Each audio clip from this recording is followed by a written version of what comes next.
Alhamdulillah nahmaduhu wa nasta'inuhu wa nastaghfir. A'udzubillahi ta'ala min syururi anfusina wa min sayyiati a'malina.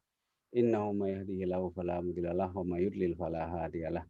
Asyhadu an la ilaha illallah wahdahu la syarikalah wa asyhadu anna Muhammadan abduhu wa rasuluh.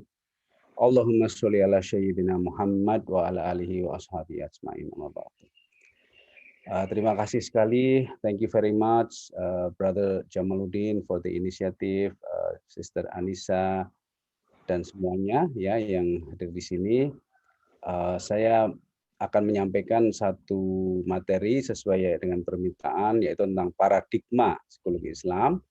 Tapi sebelum itu mungkin perlu saya beri informasi ya bahwa saya sedang mengembangkan atau materi ini sebetulnya bagian dari apa yang saya akan tuliskan sebagai sebuah buku ya tentang psikologi Islam yang insya Allah nanti judulnya Psychology, the Science of Human Soul, Cognition, Emotion, and Behavior ya sebagai sebuah paradigma baru dalam keilmuan psikologi. Jadi memang kalau kita bicara paradigma ini kita banyak bicara tentang keilmuan ya. Jadi bagi nanti yang berharap tentang aplikasi atau aplikasi praktis dari ilmu psikologi Islam ini boleh ditanyakan ya pada sesi tanya jawab. Tapi saya akan membahas tentang paradigma dulu karena ini adalah awalnya ya, jadi starting point-nya.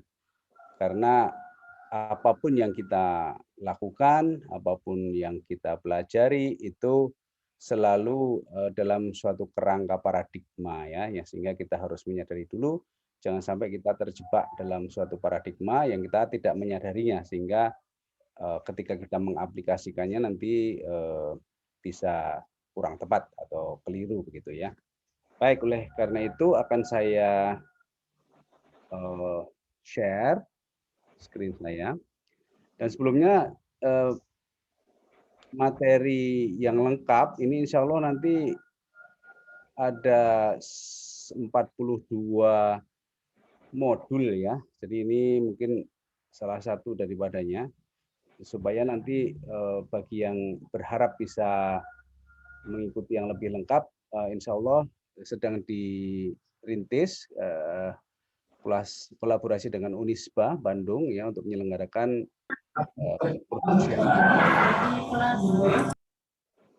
secara internasional ya. Jadi nanti akan disampaikan dalam bahasa Inggris.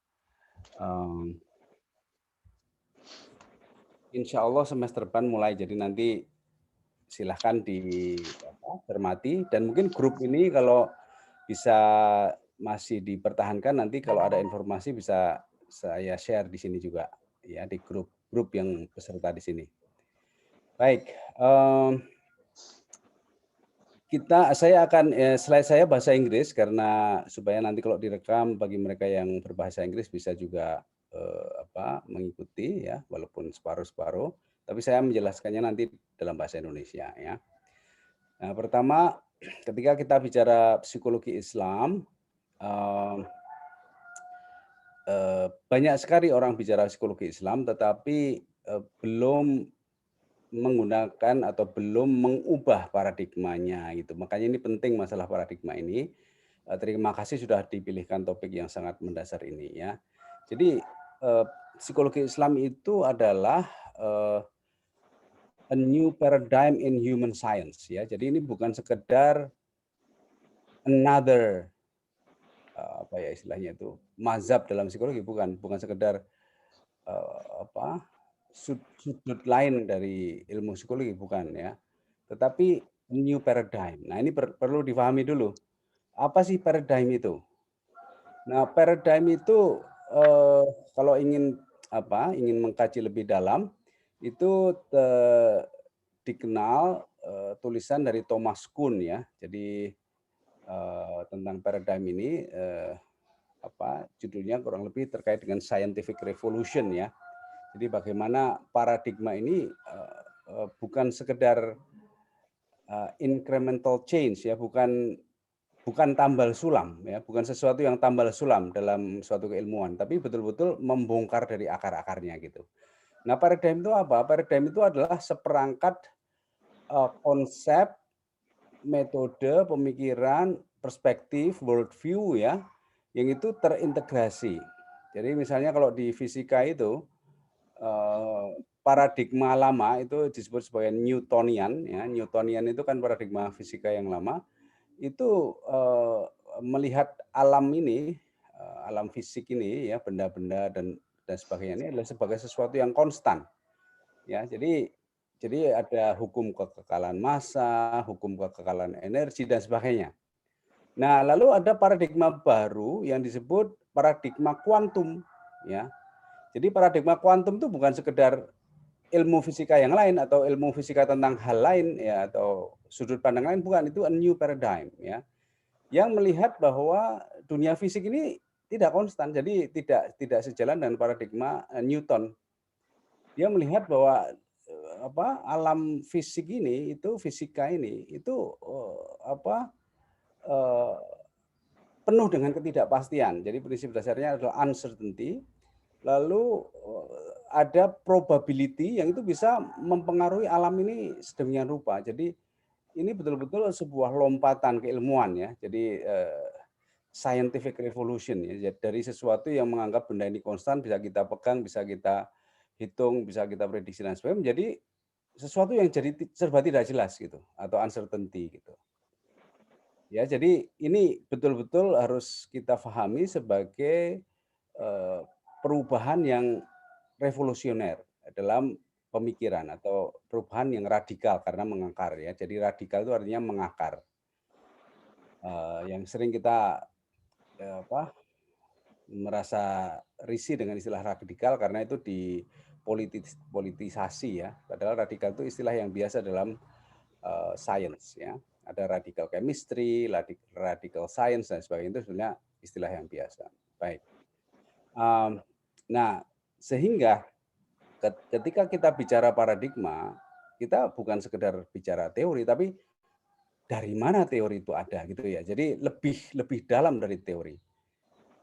Bukan hanya metode, tapi untuk apa metode itu? Kenapa metode itu muncul dan sebagainya ya.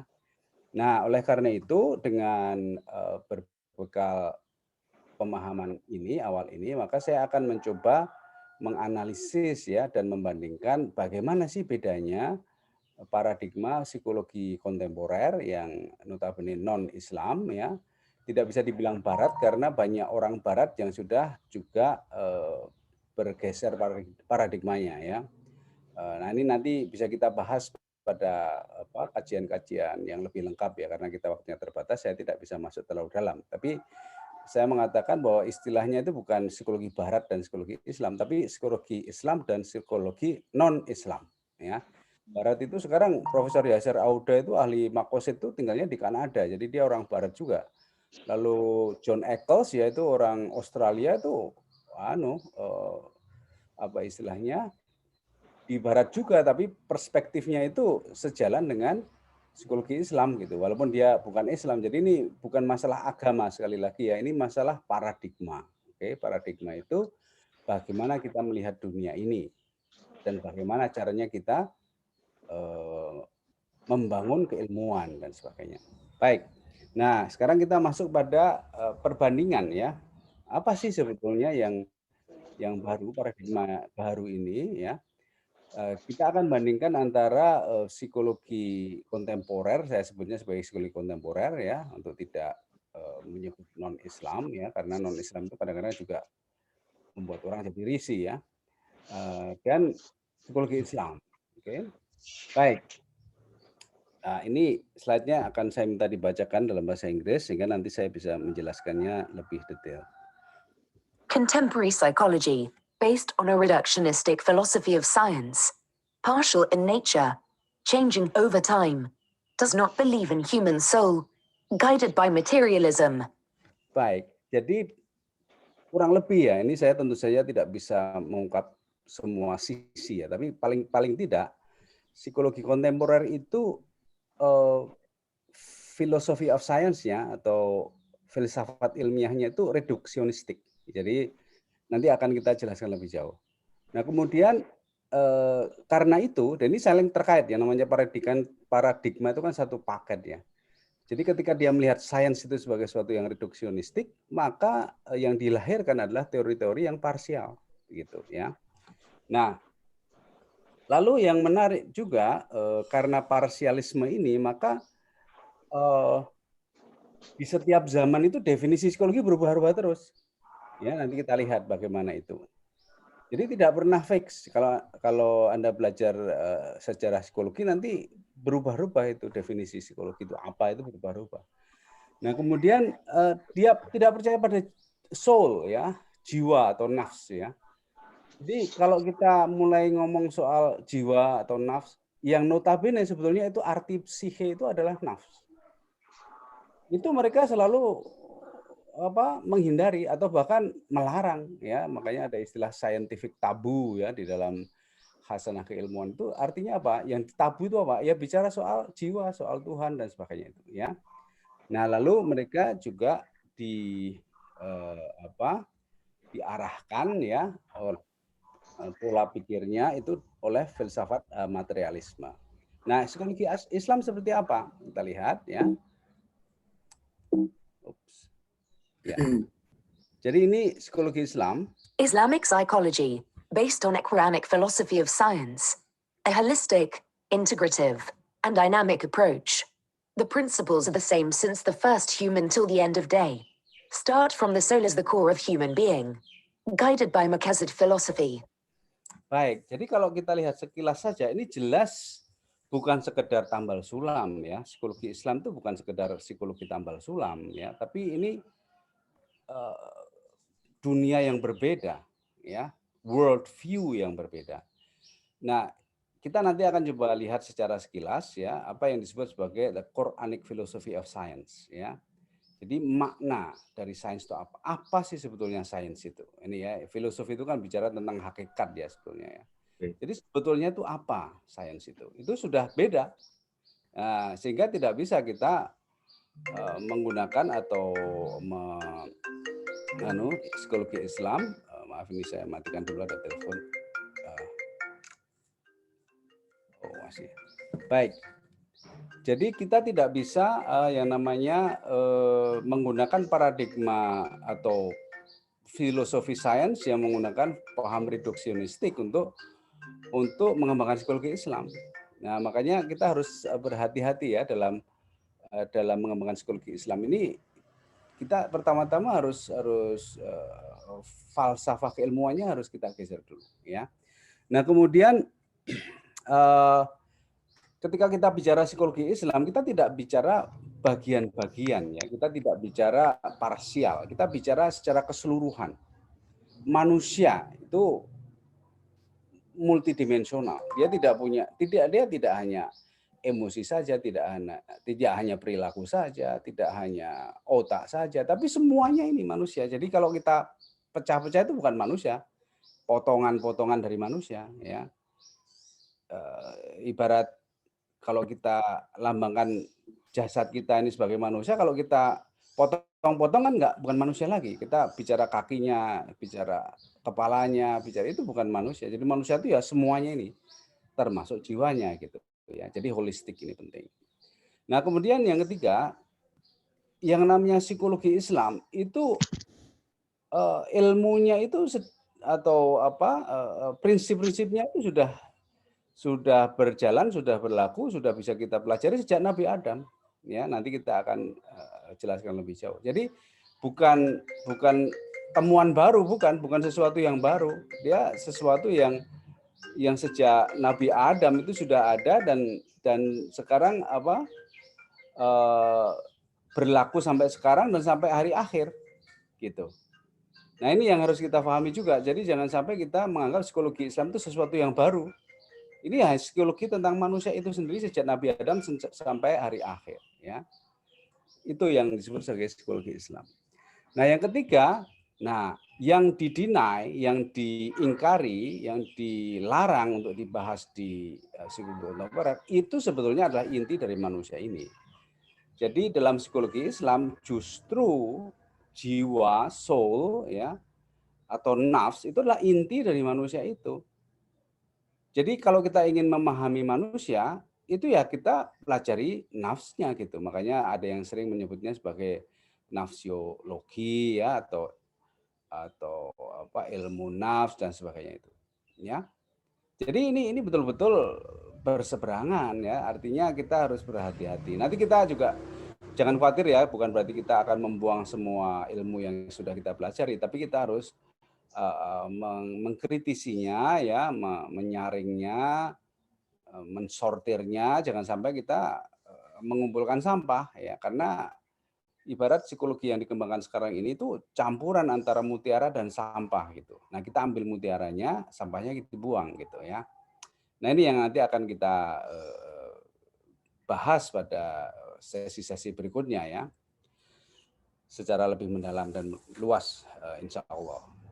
Nah, kemudian dalam hal keilmuan, dalam hal metodologi, ya metode pendekatan keilmuan, psikologi Islam menggunakan apa yang disebut sebagai Maqasid approach, ya Maqasid filosofi.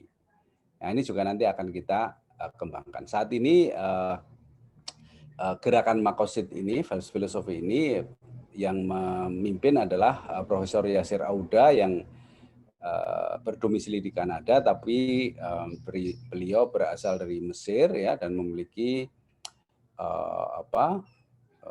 cakupan keilmuan yang sangat luas dan mendalam ya, sehingga kalau Anda mendengar Profesor Yasir Auda kemudian ada Zoom atau apa, ikuti, karena itu adalah metodologi yang akan mewarnai atau membangun ilmu psikologi Islam ini.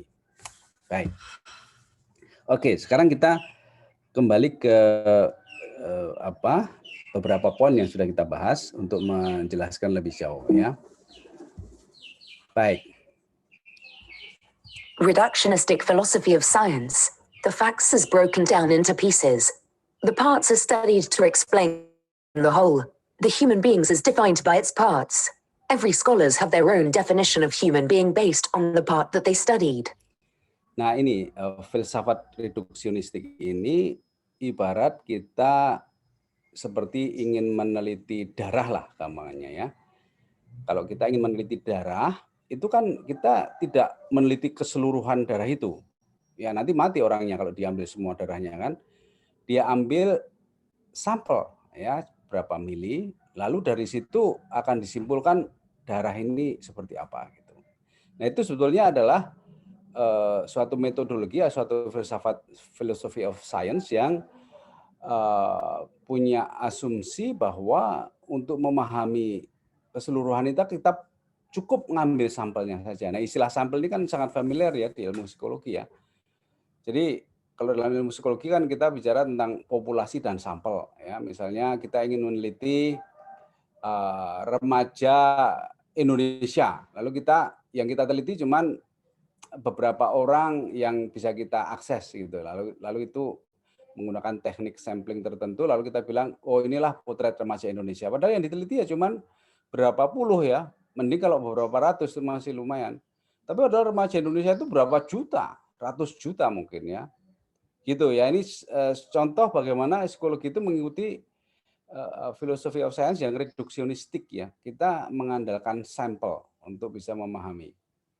Nah, itu kalau istilahnya itu orang banyak ya. Tapi individu juga begitu. Jadi misalnya kita bicara tentang seorang individu yang bermasalah ya. Lalu yang kita teliti apa? Ya mungkin stresnya gitu ya. Tingkat stresnya seberapa? Atau tingkat kecemasannya seberapa? Oh, ini mengalami stress disorder. Lalu diobati stresnya kan gitu ya. Dan seterusnya ya, sehingga kita ini secara tidak sadar ini, walaupun ada juga yang lalu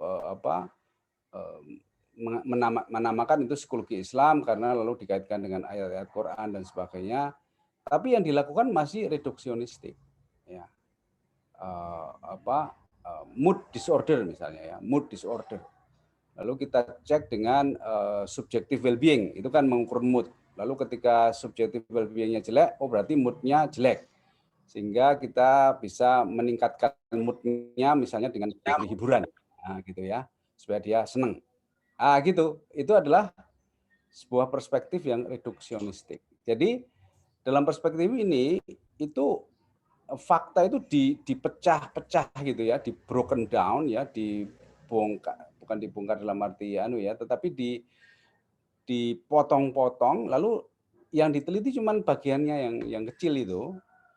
Namun dia lalu dari hal yang kecil itu dia menyimpulkan keseluruhannya gitu.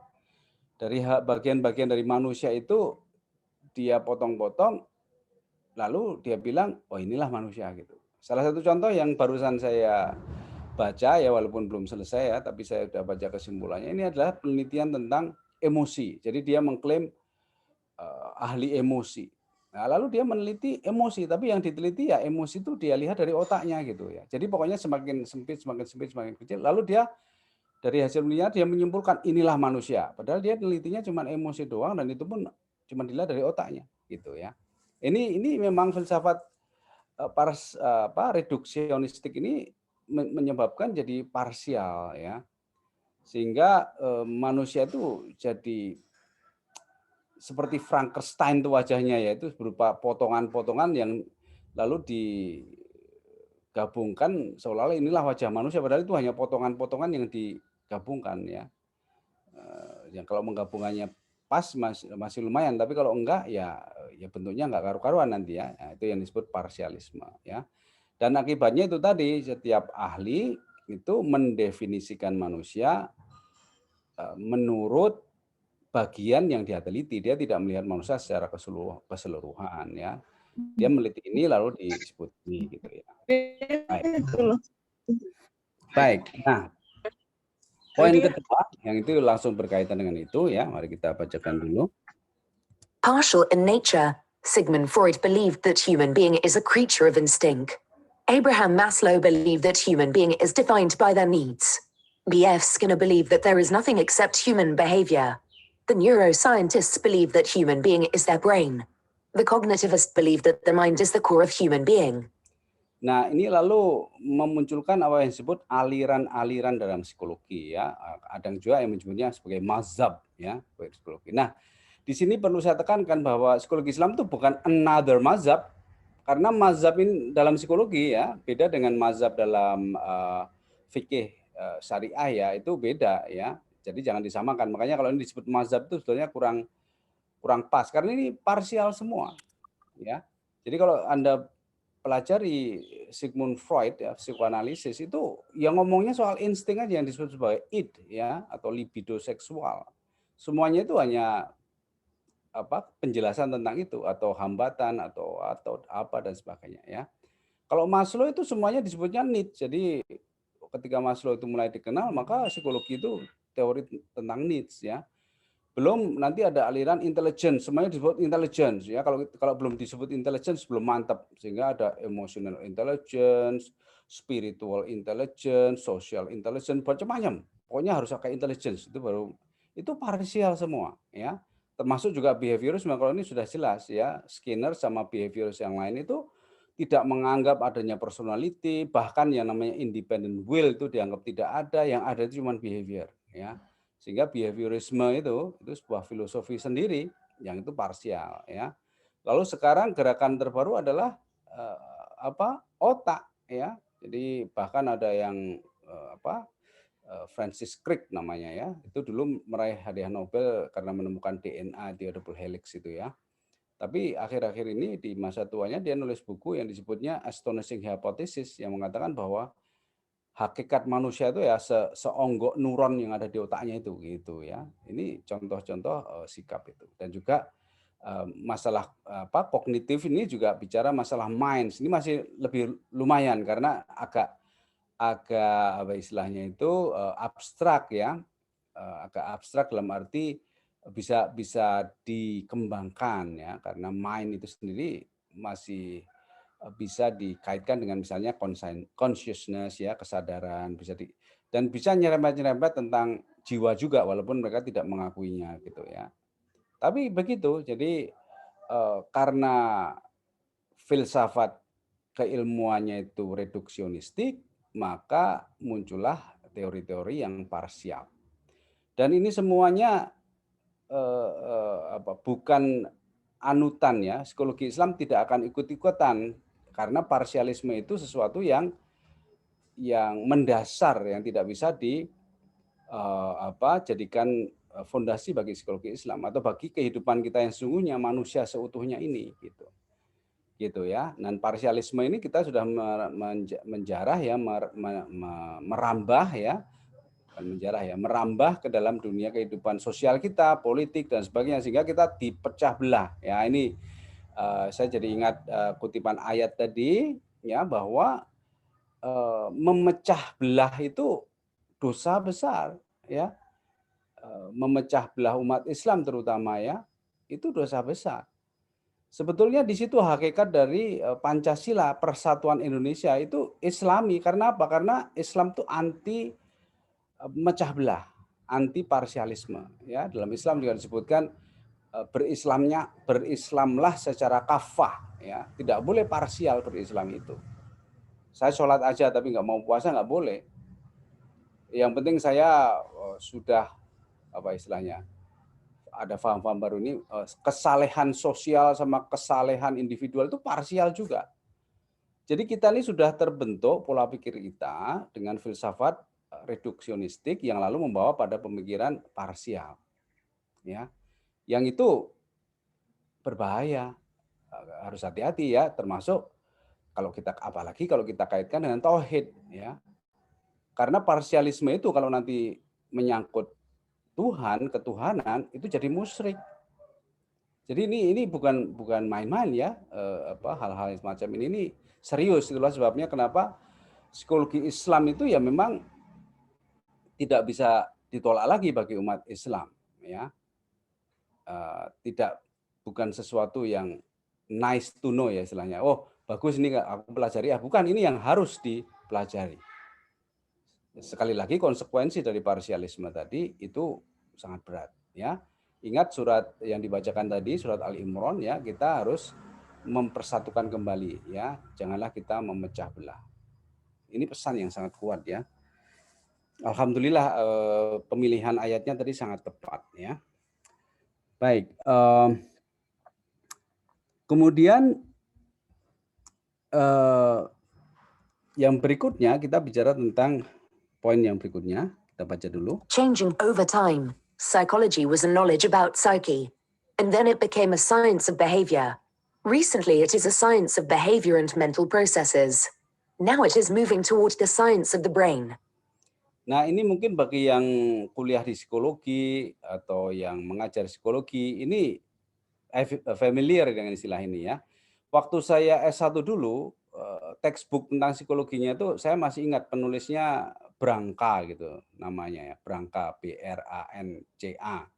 Itu judul bukunya adalah The Science of Human Behavior ya. Tapi anak-anak sekarang ya, ketika saya sudah mengajar psikologi dasar itu, bukunya definisinya psikologi sudah The Science of Behavior and Mental Processes kan. Nah, dulu zamannya Freud itu dia bicara masalah psihe ya. Jadi sesuatu yang bawah sadar, yang tidak kelihatan, yang tidak disadari dan sebagainya, itu yang dianggap sebagai psihe ya. Yang goib sebetulnya, tapi mereka tidak mengatakan itu goib ya. Mengatakan itu sesuatu yang unobservable ya, tidak bisa diobservasi. Yang tersembunyi ya.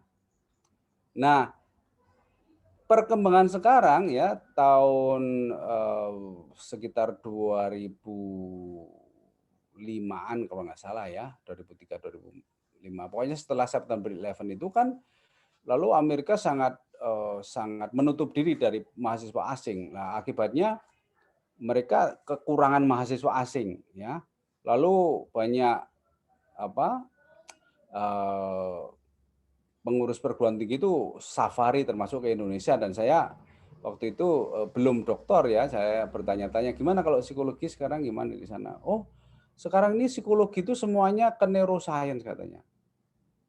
Jadi semua fakultas psikologi di Amerika sejak tahun 2005-an, 2006-an itu bergeser ke neuroscience. Nah, ini sebuah tren baru, yaitu ke arah brain ya. Jadi mungkin nanti akan berubah lagi. Jadi apa istilahnya itu, definisi psikologi itu bukan lagi the science of human behavior and mental processes, mungkin the science of brain gitu ya. Ya ini contoh bagaimana mereka itu meraba-raba ya. Manusia itu apa itu nggak tahu sampai sekarang ya. Dan mereka hanya meraba-raba sesuai yang mereka teliti ya. Jadi yang dilihat tuh hanya bagian-bagian dari manusia ini mereka teliti lalu mereka definisikan manusia, dan ini juga diakui oleh UNESCO ya dalam Social Science Report tahun 2010 ya. Anda bisa, bagi yang suka belajar dan suka membaca silakan cari di internet ya. Social Science Report 2010 oleh UNESCO PBB ya, itu pada pengantarnya dikatakan bahwa permasalahan mendasar dalam social science itu adalah karena belum ada definisi yang pasti tentang siapa manusia itu. Masing-masing punya definisi sendiri-sendiri. Nah, ini dampak dari reduksionistik filosofi tadi, dampak dari parsialisme ya. Yang kita sebetulnya tanpa sengaja sudah mengikuti itu. Makanya ini psikologi Islam ini dirindukan karena apa? Karena pada hakikatnya manusia itu merindukan kebenaran ya. Sehingga ketika mereka berada dalam kubangan kebingungan atau ketidakjelasan, mereka pasti haus akan sesuatu yang lebih bisa menjawab hati nuraninya begitu. Ini fenomena yang menarik ya. Jadi Brother Jamaluddin ini salah satu ya apa ya aktor yang sangat penting ya di dalam perkembangan psikologi Islam ini dengan menggalang sekian banyak pemerhati atau peminat psikologi Islam dalam organisasi ya. Insya Allah menjadi amal jariah beliau. Baik. Nah berikutnya. Does not believe in human soul. Any idea about human soul is forbidden. Everything is based on observation by the senses alone. They believe that God is only illusion or delusion. They think death is the end of everything. Ini yang juga kadang tidak kita sadari dan mungkin tidak kita ajarkan di sini, tapi inilah yang terjadi di dalam khasanah keilmuan psikologi maupun yang lainnya, keilmuan yang lain ya di dunia barat, terutama Amerika ya. Kenapa? Karena saya melihat sebuah video yang judulnya baru dibagi. Expelled ya, No Intelligence Design Allowed ya.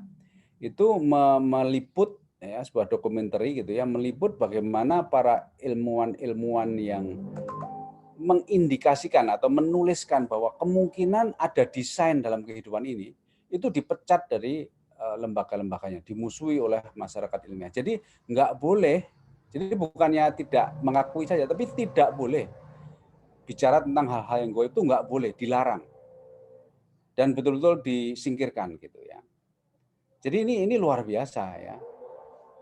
Jadi jangan dikira mereka tidak serius. Mereka serius ya. Ini lalu ada seorang tokoh dari Inggris ya, pengagum Darwin yang namanya Richard Dawkins ya, itu menulis buku yang berjudul The God Delusion. The God Delusion. Jadi dia bilang bahwa Tuhan itu cuma wahamnya manusia aja. Sebenarnya Tuhan itu nggak ada, tapi manusia ini punya waham bahwa ada Tuhan yang akan menyelesaikan masalahnya gitu. Jadi mereka memang tidak percaya Tuhan, dan dari beberapa ilmuwan yang mengikuti pola pikir ini ngaku bahwa waktu kecil mereka itu beragama ya, orang Kristen lah kalau yang orang Barat, orang Amerika. Tapi begitu mereka belajar tentang ilmu yang banyak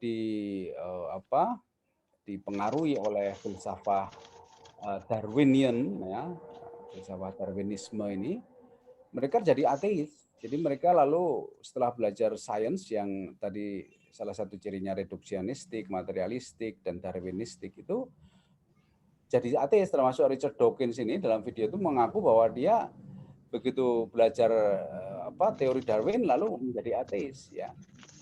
Jadi ini betul-betul bukan hal yang ringan ya, sederhana ya, bukan main-main ya, ini serius. Jadi paradigma keilmuan ini bisa mengubah keimanan, bisa mengancam keimanan kita. Nah ini tentu saja sebagai Muslim kita harus berhati-hati ya. Kita tidak mau ya keilmuan kita justru menjauhkan kita dari keimanan kita.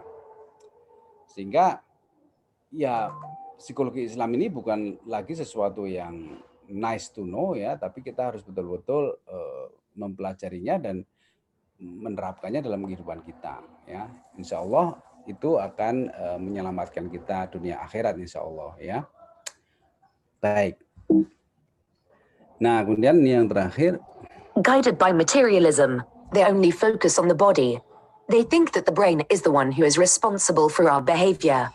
They are aiming for the pleasure of the body. They expect medication can create happiness. They define love as bodily pleasure.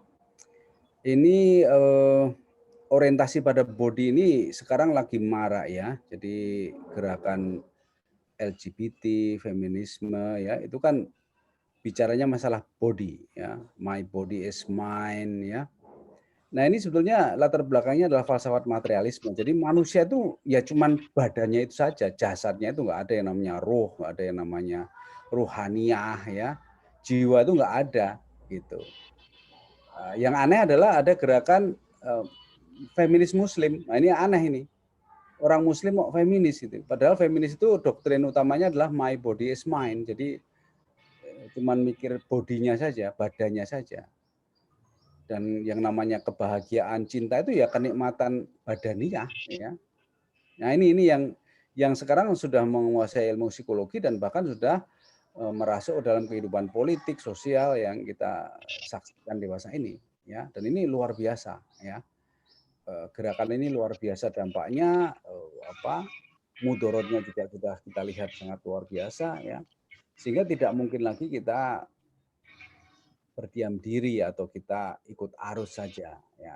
Disinilah maka psikologi Islam ini sekali lagi saya tegaskan bahwa ini bukan hal yang tambahan ilmu atau iseng-iseng belajar, bukan. Ini insya Allah adalah jalan kita untuk menyelamatkan diri kita sendiri ya dari pola pikir, paradigma yang selama ini sudah menguasai kita, menjajah kita tanpa kita sadari ya.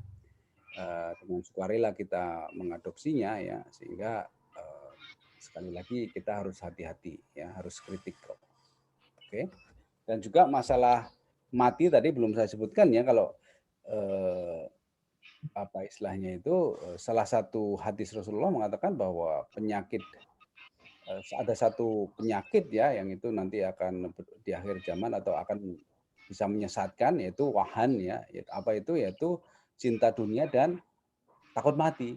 Nah, ini dalam masyarakat yang non muslim tuh sangat takut pada mati karena dia tidak percaya bahwa ada kehidupan setelah mati. Jadi mati itu menjadi akhir dari segalanya. Sehingga mereka merasa hidup ini kok kayak gini, tahu-tahu mati gitu. Artinya apa nih, maknanya apa? Mereka kehilangan makna dalam hidup ini. Jadi banyak sekali.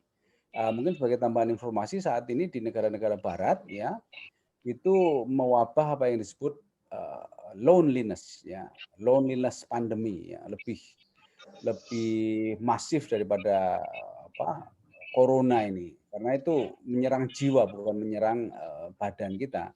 Jadi kesehatan jiwanya ini. Dan informasi terakhir saya lihat video tahun 2018 ya, itu penyebab kesengsaraan hidup manusia di dunia saat ini menurut WHO itu nomor 1 adalah depresi. Ya, jadi masalah kesehatan mental ini adalah masalah yang nomor 1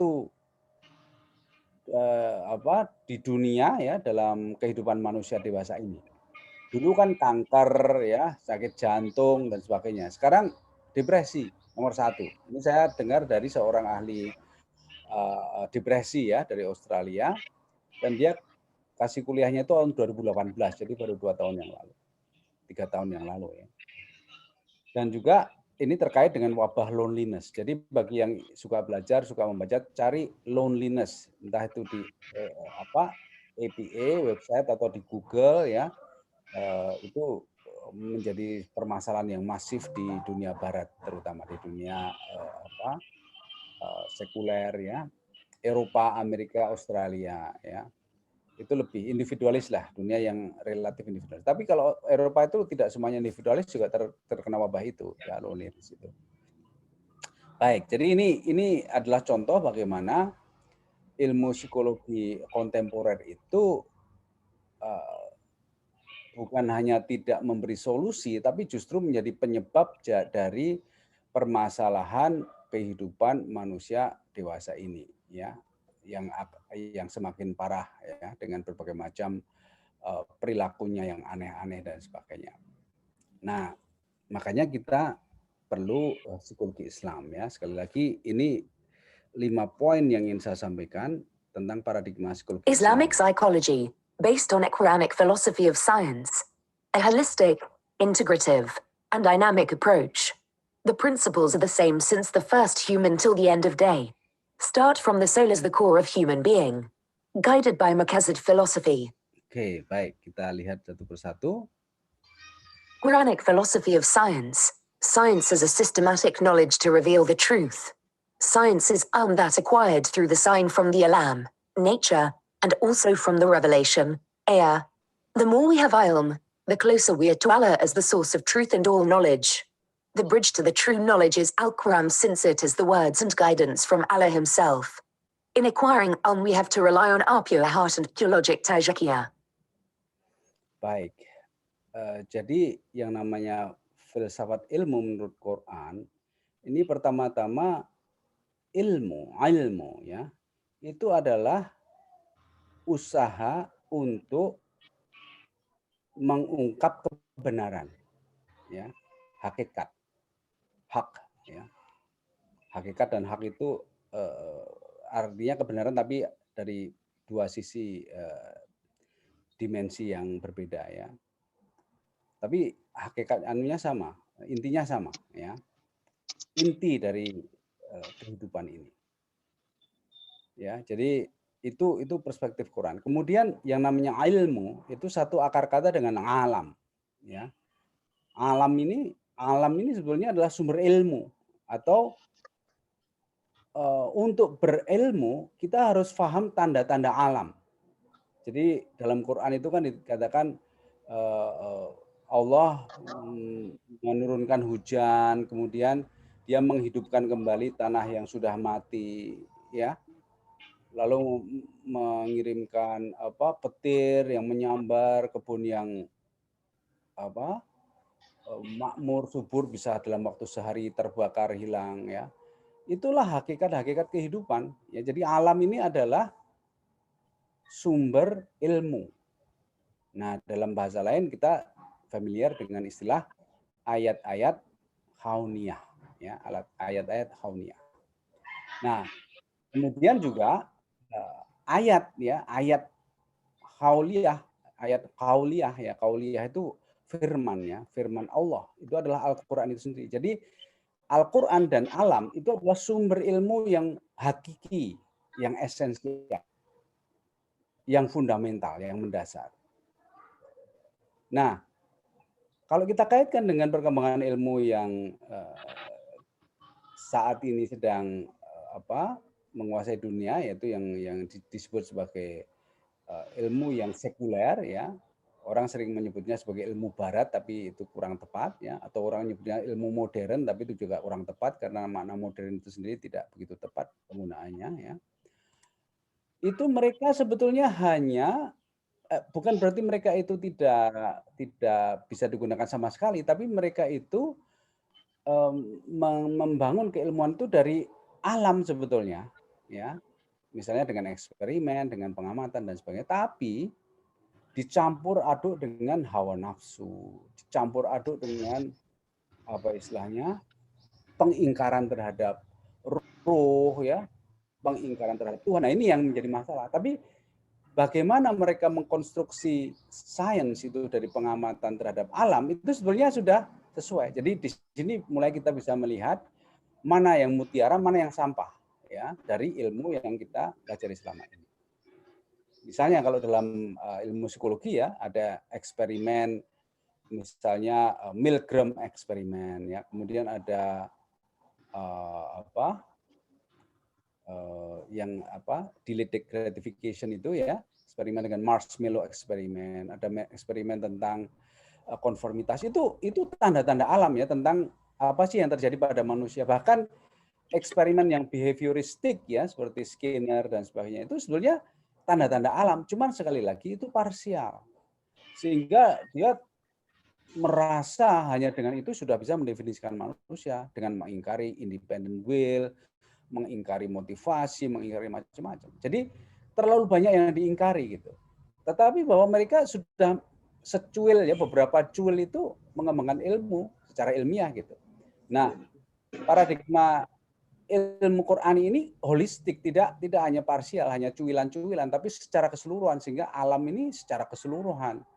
Kemudian ayat Quran itu juga diambil secara keseluruhan. Karena ada juga orang yang mengaku Islam mengambil ayat Quran, tapi parsial juga. Itu juga tidak Islami. Ya. Psikologi Islam juga banyak yang mengambil ayat Quran, tapi parsial.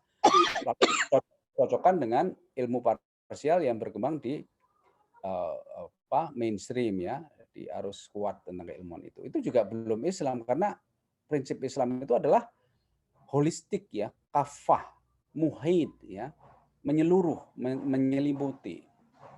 Tidak boleh parsial. Nah ini ya. Jadi sekali lagi ini prinsip-prinsip ini adalah yang penting kita pahami ya dalam mengembangkan keilmuan psikologi Islam. Ya. Nah kemudian dalam paradigma Quranik ya tentang sains ini, ilmu itu adalah jalan menuju Allah ya, yang disebut sebagai ma'rifat. Ma'rifat itu dari kata arif. Arif itu apa? Arif itu apa itu? Ilmu juga, berilmu. Yang orang arif itu, arif bijaksana itu orang yang berilmu ya. Jadi jalan menuju ma'rifat yaitu melalui kearifan, melalui ilmu. Jadi ilmu yang benar ya menurut Quran itu adalah ilmu yang mendekatkan kita pada Allah. Nah, sementara setelah kita tadi sudah bahas ya bahwa ilmu dalam hal ini khususnya psikologi ini justru perkembangannya kok menjauhkan dari Allah. Jadi ada sesuatu yang salah dalam keilmuan itu. Ilmu itu seharusnya mendekatkan pada Allah kalau kita melakukannya dengan benar, karena sebetulnya alam ini adalah media komunikasi Allah dengan kita di samping Al-Quran. Makanya disebut sebagai ayat kauniyah dan ayat kauliyah ya. Maka perhatikanlah alam ya. Afala yang duru ila ibilik fahulikot ya. Ibil apa onta, lalu langit, lalu gunung, lalu bumi. Ini semuanya adalah bahasa Allah ya. Media komunikasi Allah dengan kita, alam semesta ini. Di samping Al-Qur'an sebagai firman Allah. Jadi Al-Qur'an itu firman Allah, kata-kata Allah ya. Yang harus kita renungkan, harus kita pahami secara tafakuh muhid ya, mendalam dan komprehensif. Oke. Nah, itu esensi ilmu ya. Jadi psikologi Islam harus dibangun dengan paradigma seperti itu, perspektif worldview seperti itu ya. Nanti metodenya juga harus mengikuti hal semacam itu. Nah, kemudian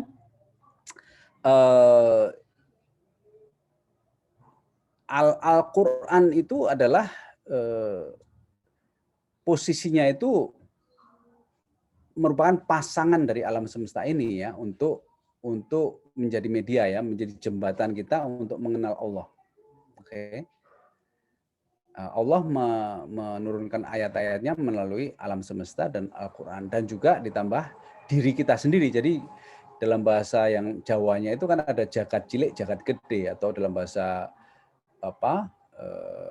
Inggrisnya itu makrokosmos, mikrokosmos. Jadi alam semesta itu termasuk juga alam diri kita ini, bukan diri body saja, tapi secara keseluruhan, jiwa, raga ya, dan segala hal yang ada dalam tubuh kita ini sebetulnya juga alam. Ya, sesuatu yang harus kita pahami. Nah, disinilah ilmu psikologi itu mestinya.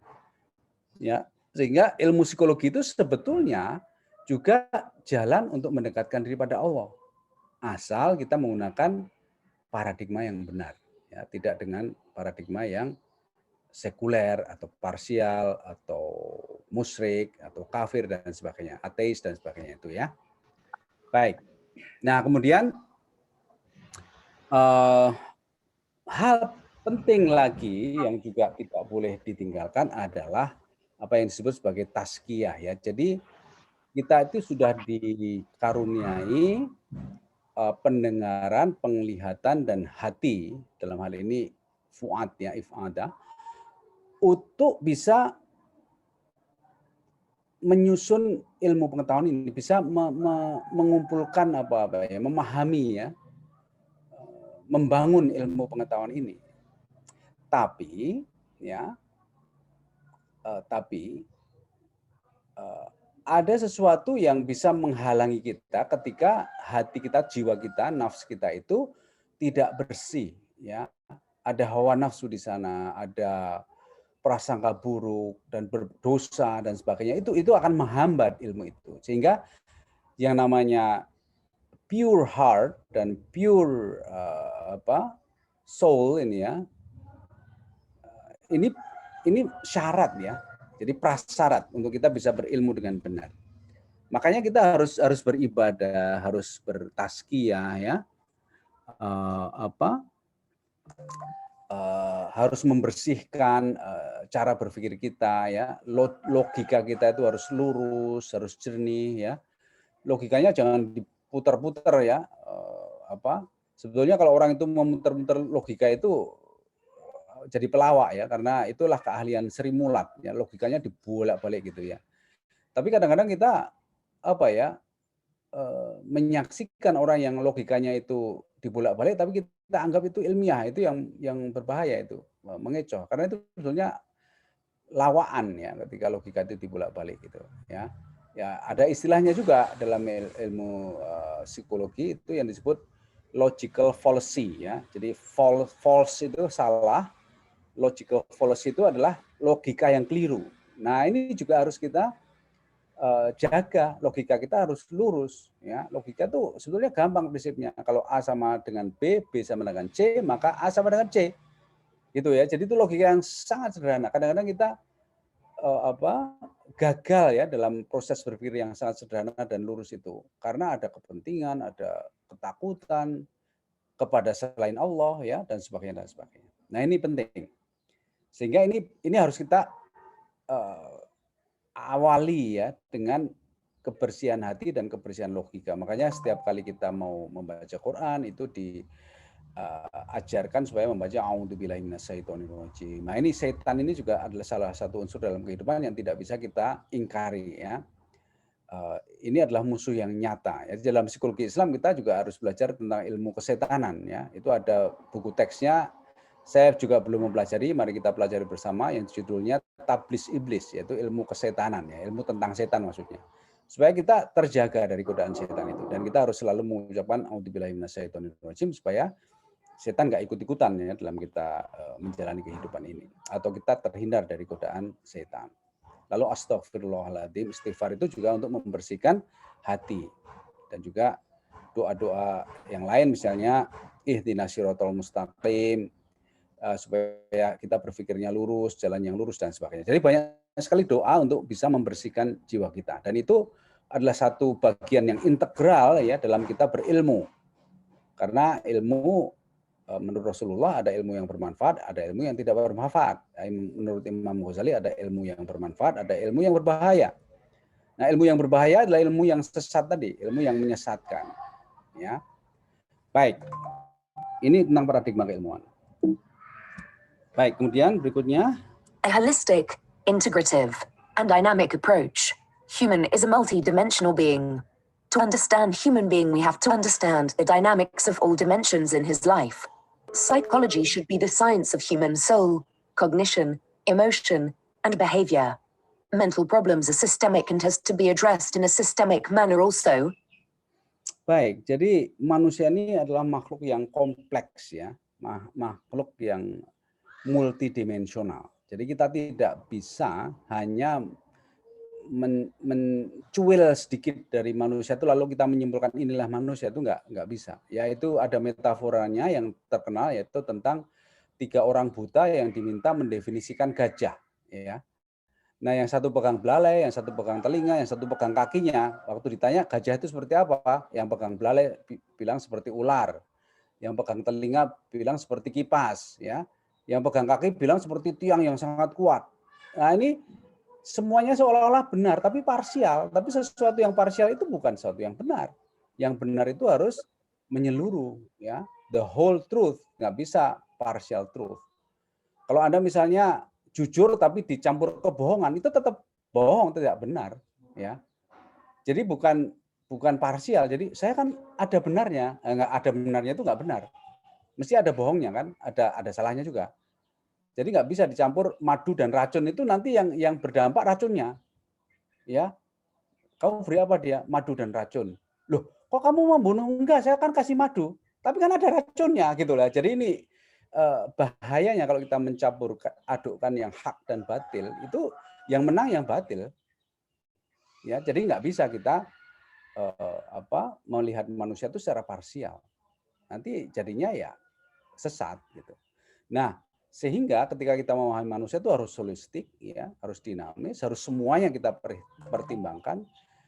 Dan ketika kita sudah mempertimbangkan semua, maka kita ketika melakukan terapi atau konseling itu juga harus holistik, jangan hanya cuma perasaannya aja yang digarap, jangan hanya behaviornya aja yang digarap, jangan hanya disuruh katarsis saja dan sebagainya, itu parsial semuanya dan itu tidak akan menyelesaikan masalah, ya. Dan secara simptom mungkin orang itu kelihatan masalahnya sama, tapi kompleksitas permasalahan itu berbeda. Ada yang itu mulai dari parentingnya bermasalah, lalu sekolahnya bermasalah, ada yang baru kemarin dia mengalami trauma dan sebagainya gitu kan. Jadi itu semuanya harus kita perhitungkan. Ya, jadi permasalahan itu adalah multidimensional, sistemik. Solusi juga harus sistemik dan multidimensional.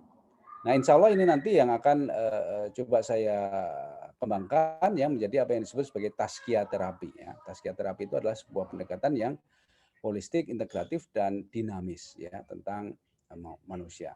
Jadi nanti akan kita kembangkan lebih jauh. Ini adalah salah satu bagian dari desain materi yang akan saya kembangkan. Insya Allah nanti akan jadi buku ya, supaya bisa dijadikan sumber bacaan. Baik. Kemudian the principles are the same since the first human till the end of day. Since the narration of the prophet Adam, we can learn about the principles of human being and human life. Some of those basic principles are knowledge, freedom, mistakes, repentance, life mission, challenge, and guidance. This principles is the fundamental platform for human life till the end of the day. This is the fundamental principles of psychology of human beings. Nah, jadi prinsip-prinsip psikologi Islam itu sudah diajarkan sejak kisah Nabi Adam, ya. Dan kita kadang-kadang menganggap itu cerita masa lalu, dongeng dan sebagainya. Itu adalah sesuatu anggapan yang keliru dan tidak ada manfaatnya bagi kita. Padahal kisah Nabi Adam itu adalah sebuah siklus kehidupan manusia ya. Saya mungkin masih kurang, ini hanya beberapa yang saya sudah pahami ya gitu ya. Jadi kan Nabi Adam itu pertama kan diciptakan jasadnya dulu, lalu ditiupkan ruh, lalu malaikat diminta untuk bersujud di hadapannya, tapi malaikat menolak. Lalu Allah mengajarkan tentang nama-nama ya. Lalu setelah itu Nabi Adam mempraktikkan ilmunya yang barusan diajarkan Allah ini tentang nama-nama, yaitu prinsip pertama adalah ilmu. Ya. Setelah itu lalu malaikat bersujud. Jadi manusia itu dimuliakan karena ilmunya, bukan jasadnya dan bukan ya karena dia hidup saja ya. Kan ruh itu yang membuat dia hidup. Tapi karena ilmunya, sehingga malaikat pun bersujud. Kecuali iblis, ini orang yang ingkar ya, kafir ya. Lalu setelah itu apa? Setelah itu diberi kebebasan. Caranya bagaimana? Jadi dilarang untuk mendekati sebuah pohon, tapi kemudian didatangkan setan untuk menggodanya. Nah, disinilah maka Nabi Adam ini lalu mengeksersis ya, mempraktikkan kebebasan yang dikaruniakan Allah ini. Kok bisa seorang nabi, manusia pertama yang langsung ketemu Allah, sudah diajari ilmu, mengingkari perintah Allah? Nah, ini luar biasa. Jadi manusia itu memang diciptakan memiliki kebebasan. Dan karena kebebasan itu lalu Nabi Adam membuat kesalahan dengan menuruti setan, ya kan? Lalu disebut sebagai memakan buah koldi, ya. Nah, tapi tidak berhenti di situ. Jadi kalau dibilang ya namanya manusia kita banyak dosanya itu salah sebetulnya. Itu parsial. Setelah itu apa yang terjadi? Bertobat, repentance dia. Nabi Adam setelah berbuat kesalahan bertobat dan setelah bertobat diampuni. Itu siklus kehidupan manusia. Jadi kalau kita memahami ini saja, maka yang penyakit psikologi yang namanya guilty feeling itu bisa hapus ya dalam hasanah kehidupan manusia. Kita kan banyak sekali masalah psikologis yang itu terjadinya karena guilty feeling. Dulu saya pernah berbuat ini dan sebagainya, lalu merasa bersalah, lalu merasa kotor, dan sebagainya itu, ya. Jadi ini sebetulnya hakikat kemanusiaan itu berbuat kesalahan karena dia diberi kebebasan untuk memilih. Tapi apa yang harus dilakukan? Bertobat, dan Allah akan menghapuskan dosanya, akan mengampuni kesalahannya. Nah, setelah itu lalu Allah memerintahkan Nabi Adam untuk turun ke bumi bukan sebagai hukuman, tapi sebagai sebuah misi, ya. Jadi sebuah risalah, sebuah tugas, ya, turun ke bumi itu. Dan lalu diperingatkan bahwa nanti akan menghadapi challenge atau tantangan, ya. Jadi nanti sebagian dari kamu akan saling membunuh, saling bermusuhan dan sebagainya, itu challenge. Lalu ditutup dengan guidance. Maka barang siapa mengikuti petunjukku, ya, petunjuk dari Allah, mengikuti apa yang diperintahkan dan menghindari apa yang dilarang, maka dia akan selamat. Jadi itu adalah prinsip-prinsip kehidupan sampai sekarang, sampai hari akhir.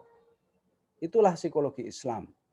Itulah ilmu tentang manusia, ya, tentang kehidupan manusia.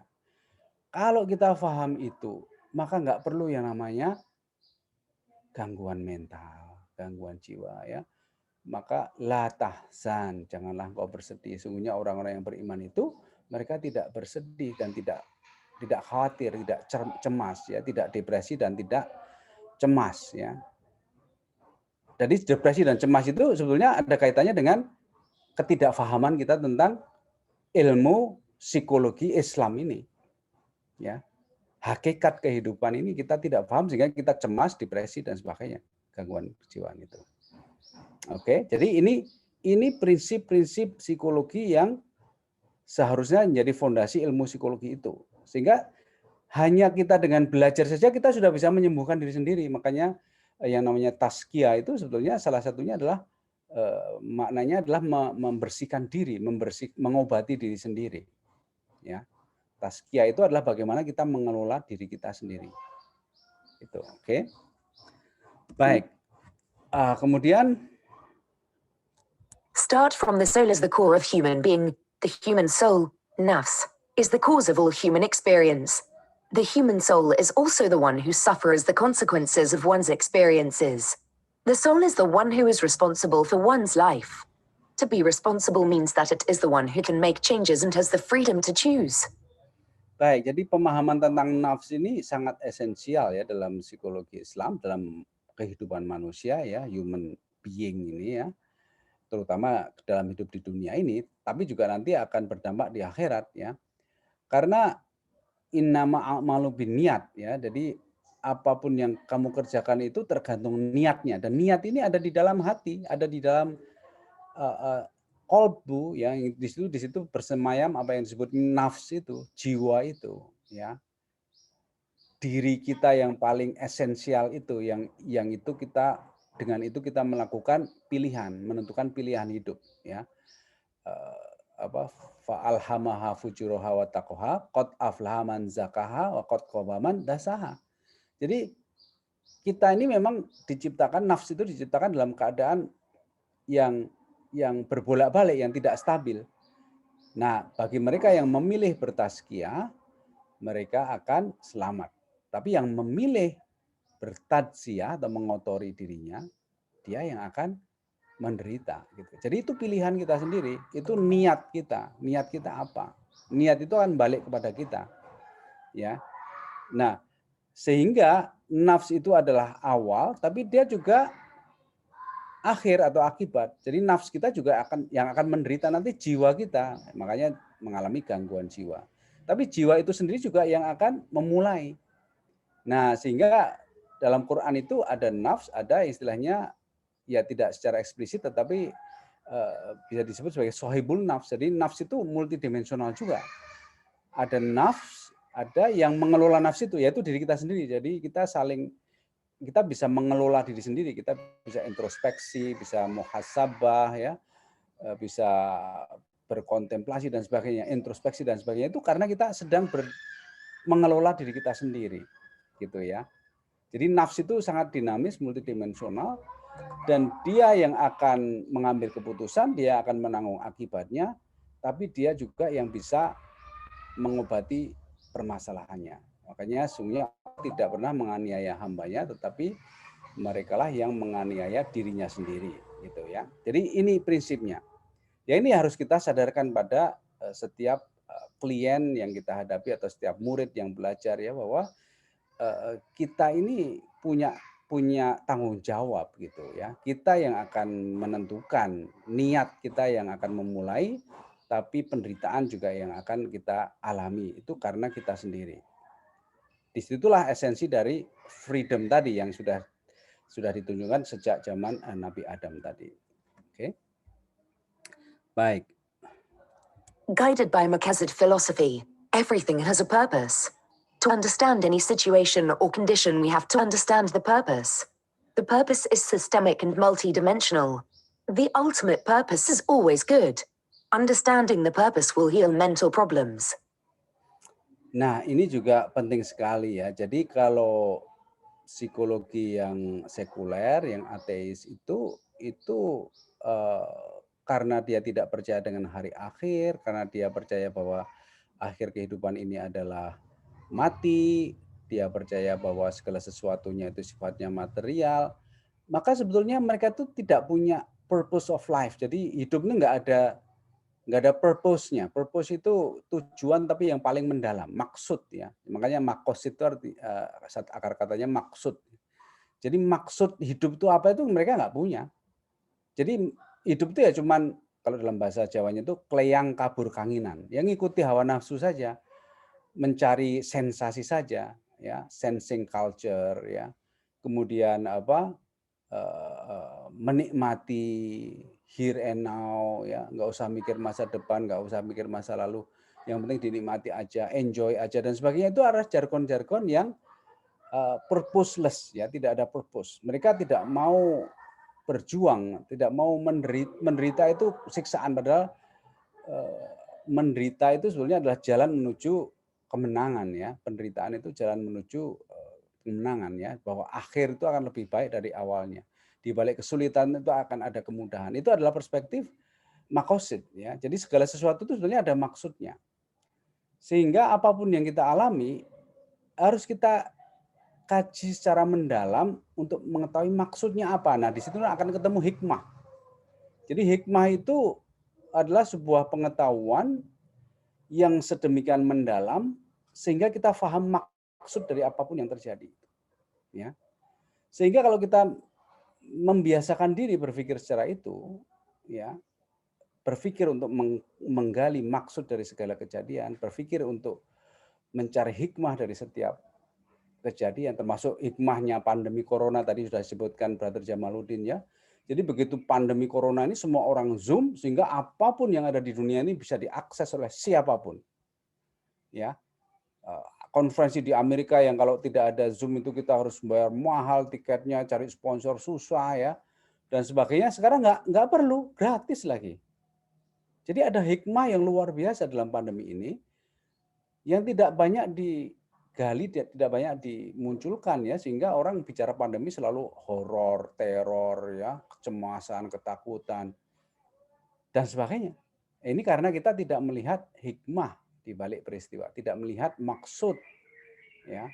Kalau kita kaji lebih jauh ya maksud dari pandemi ini, jadi dengan adanya pandemi ini tingkat polusi di alam semesta di dunia ini ya menurun drastis ya. Sungai-sungai menjadi jernih kembali ya. Manusia jadi lebih sehat dalam arti kehidupannya lebih bersih ya, cuci tangan terus ya, kemudian olahraga ya, jadi lebih sehat ya. Yang terkena virus juga sakit tapi tidak semuanya menderita berapa persen ya.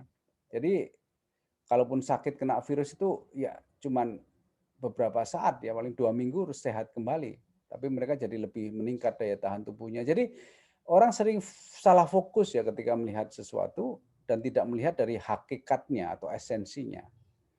Nah, ketika kita bisa melihat segala sesuatu dari hakikatnya, dari maksudnya, dari hikmahnya, insya Allah kita tidak akan mengalami gangguan jiwa. Dan itulah yang kita harapkan tentu saja. Dan insya Allah kita bisa selamat di akhirat juga. Nah itu yang jauh lebih penting.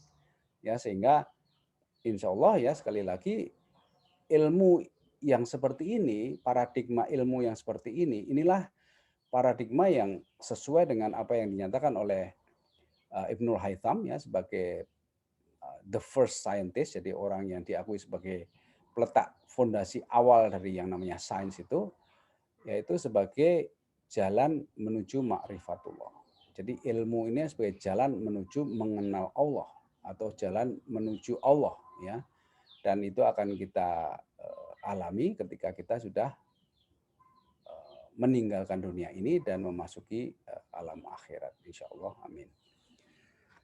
Baik, nah kemudian sebagai sebuah ilustrasi ya supaya kita bisa membayangkan, mengkait-kaitkan ya. Jadi pada awalnya adalah Allah, ya Allah ini akan menciptakan manusia, manusia diciptakan sebagai khalifah ya dengan berbagai macam atributnya, tugasnya, tanggung jawabnya. Tapi di sisi lain manusia itu harus ingat bahwa dia adalah Abdullah, hamba Allah, ya tidak bisa melepaskan diri dari Allah. Kalaupun dia merasa bisa itu logical fallacy ya, bahwa pada akhirnya mereka akan kembali pada Allah juga. Jadi ini bukan masalah pilihan kalau soal kembali kepada Allah, ini adalah kepastian. Kalau pilihan itu adalah kita mau milih sesat atau milih lurus gitu. Dan itu dampaknya akan kita peroleh ketika kita kembali pada Allah. Sehingga dengan kita memahami sebagai Abdullah ini kita jadi siap untuk kembali kepada Allah. Inilah yang disebut falsafah tauhid atau tauhid paradigm ya. La ilaha illallah atau innalillahi wa inna ilaihi roji'un ya, dari Allah kita berasal dan kepada Allah kita kembali lagi. Nah ini sebuah paradigma kehidupan yang bisa kita adopsi untuk paradigma keilmuan sehingga nanti kita membangun keilmuan itu sejalan ya dengan sunatullah, sejalan dengan maksud Allah dalam menciptakan manusia dan menurunkan manusia di dunia ini sebagai ujian ya untuk menuju kemenangan yang hakiki di akhirat nanti. Demikian insya Allah mudah-mudahan ini sebagai pengantar tentang psikologi Islam bisa membuka wawasan ya, membuka hati kita semua dan sehingga kita akan lebih semangat ya dalam mempelajari psikologi Islam dan insya Allah ini sedang dalam proses persiapan dengan Unisba ya. Saya berharap dan kita sudah sepakat untuk merencanakan semester depan akan dibuka programnya dan ini programnya 3 semester ya. Jadi ada tiga mata kuliah lah begitu ya. Yang totalnya nanti ada 42 modul yang sedang kita persiapkan. Demikian terima kasih, semoga bermanfaat. Wabillahi taufiq wal hidayah. Wallahu a'lam bishawab. Assalamualaikum warahmatullahi wabarakatuh. Waalaikumsalam warahmatullahi wabarakatuh. Ya, jazakumullah khairan kasiron kepada Bapak Dr. Bagus yang telah menyampaikan materinya di pagi hari ini. Dan Masya Allah mungkin para peserta hari ini kita mendapatkan pencerahan, mendapatkan tausiah begitu ya tentang paradigma psikologi Islam khususnya. Seperti tadi yang Bapak Bagus sampaikan bahwa kalau mungkin awalnya kita menganggap adanya psikologi Barat dan Islam, tapi tadi Pak Bagus menyampaikan yang menjadi perbedaan adalah psikologi Islam dan non Islam karena ternyata di Barat sendiri banyak yang sudah memakai seperti itu ya psikologi Islam. Kemudian tadi juga Pak Bagus menjelaskan tentang bagaimana sih seharusnya paradigma gitu karena penting meluruskan gitu ya bahasanya tentang paradigma nanti lebih jauh tentang psikologi Islam kemudian tentang psikologi yang non Islam seperti itu dan yang sangat hadirin sekalian yang hadir di Zoom meeting pagi ini, karena tadi Pak Bagus menceritakan Satu lagi. ini adalah awalan ya Pak Bagus seperti itu, karena ini akan dikembangkan lebih lanjut sebagai modul tazkiyah terapi buku juga yang alhamdulillahnya kita semua mendapatkan bocoran gitu di pagi hari ini yang mungkin tidak semua orang bisa mendapatkan kesempatan ini. Jadi alhamdulillah semoga berkah selalu kita sampaikan kepada Bapak Bagus dan keluarga, juga untuk kita semua yang mendapatkan bocoran awal ini, karena tidak semua orang bisa seperti ini kan, seperti itu. Dan yang kedua adalah di pagi hari ini juga, di hari ini, karena ini adalah launching perdana ISIP Chapter Indonesia Bapak Ibu. Jadi para hadirin yang hadir di pagi hari ini menjelang siang untuk waktu Indonesia Barat, insya Allah mendapatkan keberkahan juga. Yang pertama tadi, ilmu yang Pak Bagus sharing adalah suatu awalan yang nanti akan dikembangkan menjadi buku yang ini awalan yang mungkin belum pernah di-sharing sebelumnya. Yang kedua, pada hari ini juga merupakan launching pertama ISIP untuk chapter Indonesia. Jadi insya Allah ada dua keberkahan dan juga mungkin keberkahan lainnya yang kita dapatkan di hari ini menjelang siang. Baik, ini sudah ada beberapa pertanyaan yang masuk di kolom chat Zoom yang akan saya sampaikan. Izin membacakan ya Pak Bagus, ini ada beberapa pertanyaan. Ya, silakan. Mungkin bagi Bapak Ibu sekalian yang masih ada pertanyaan mungkin bisa di-chat di Zoom chat. Kemudian menuliskan nama, asal atau lokasi dan pertanyaan, karena ini mungkin untuk memudahkan kami mengirimkan door prize, insya Allah seperti itu. Baik, ini yang pertama sudah kami rangkum, izin share. Pertanyaan pertama, Pak Bagus, ini dari Bapak Ahmad Afifuddin dari Jawa Timur. Pertanyaannya, Assalamualaikum Bapak Bagus, izin bertanya, bukannya perubahan fokus kajian suatu keilmuan itu merupakan bagian dari perkembangan keilmuan itu sendiri? Apabila dirasa kurang tepat dan dibutuhkan definisi dari masa ke masa, bukankah itu dikatakan bahwa keilmuan? Seperti itu Pak Bagus. Bukankah itu dikatakan sebagai apa? Izin, bukankah dikatakan bahwa keilmuan itu tidak berkembang, Dr. Bagus? Karena tidak sama gitu definisinya seperti yang Dr. Bagus tadi sampaikan. Ini mungkin ada yang terpotong ya Pak Panitia waktu menuliskan. Tadi sudah saya tuliskan di kolom chat. Terima kasih. Baik. Mungkin saya langsung aja supaya nggak lupa ya. Jadi nanti saya jawab langsung singkat-singkat gitu. Jadi begini, mungkin yang belum terjelaskan ya dalam slide saya tadi, bahwa yang namanya ilmu itu adalah apa yang kita kembangkan dalam memahami alam ya, atau dalam memahami ayat ya. Jadi ilmu yang benar itu akan semakin mendekati kebenaran kan gitu ya. Ilmu yang benar itu akan semakin mendekati kebenaran. Nah, artinya ilmu itu berkembangnya itu harusnya mendekati kebenaran. Jadi jangan ilmu berkembang zigzag gitu, kadang membaik, kadang memburuk, kadang sesat. Ya itu bukan ilmu, itu mungkin amal mungkin ya. Amal kita tuh mungkin begitu. Tapi kalau ilmu itu sebagai sebuah jalan, itu mestinya jalan yang berkembang semakin dekat dengan kebenaran. Nah, kebenaran itu sendiri adalah sesuatu yang tidak berubah gitu.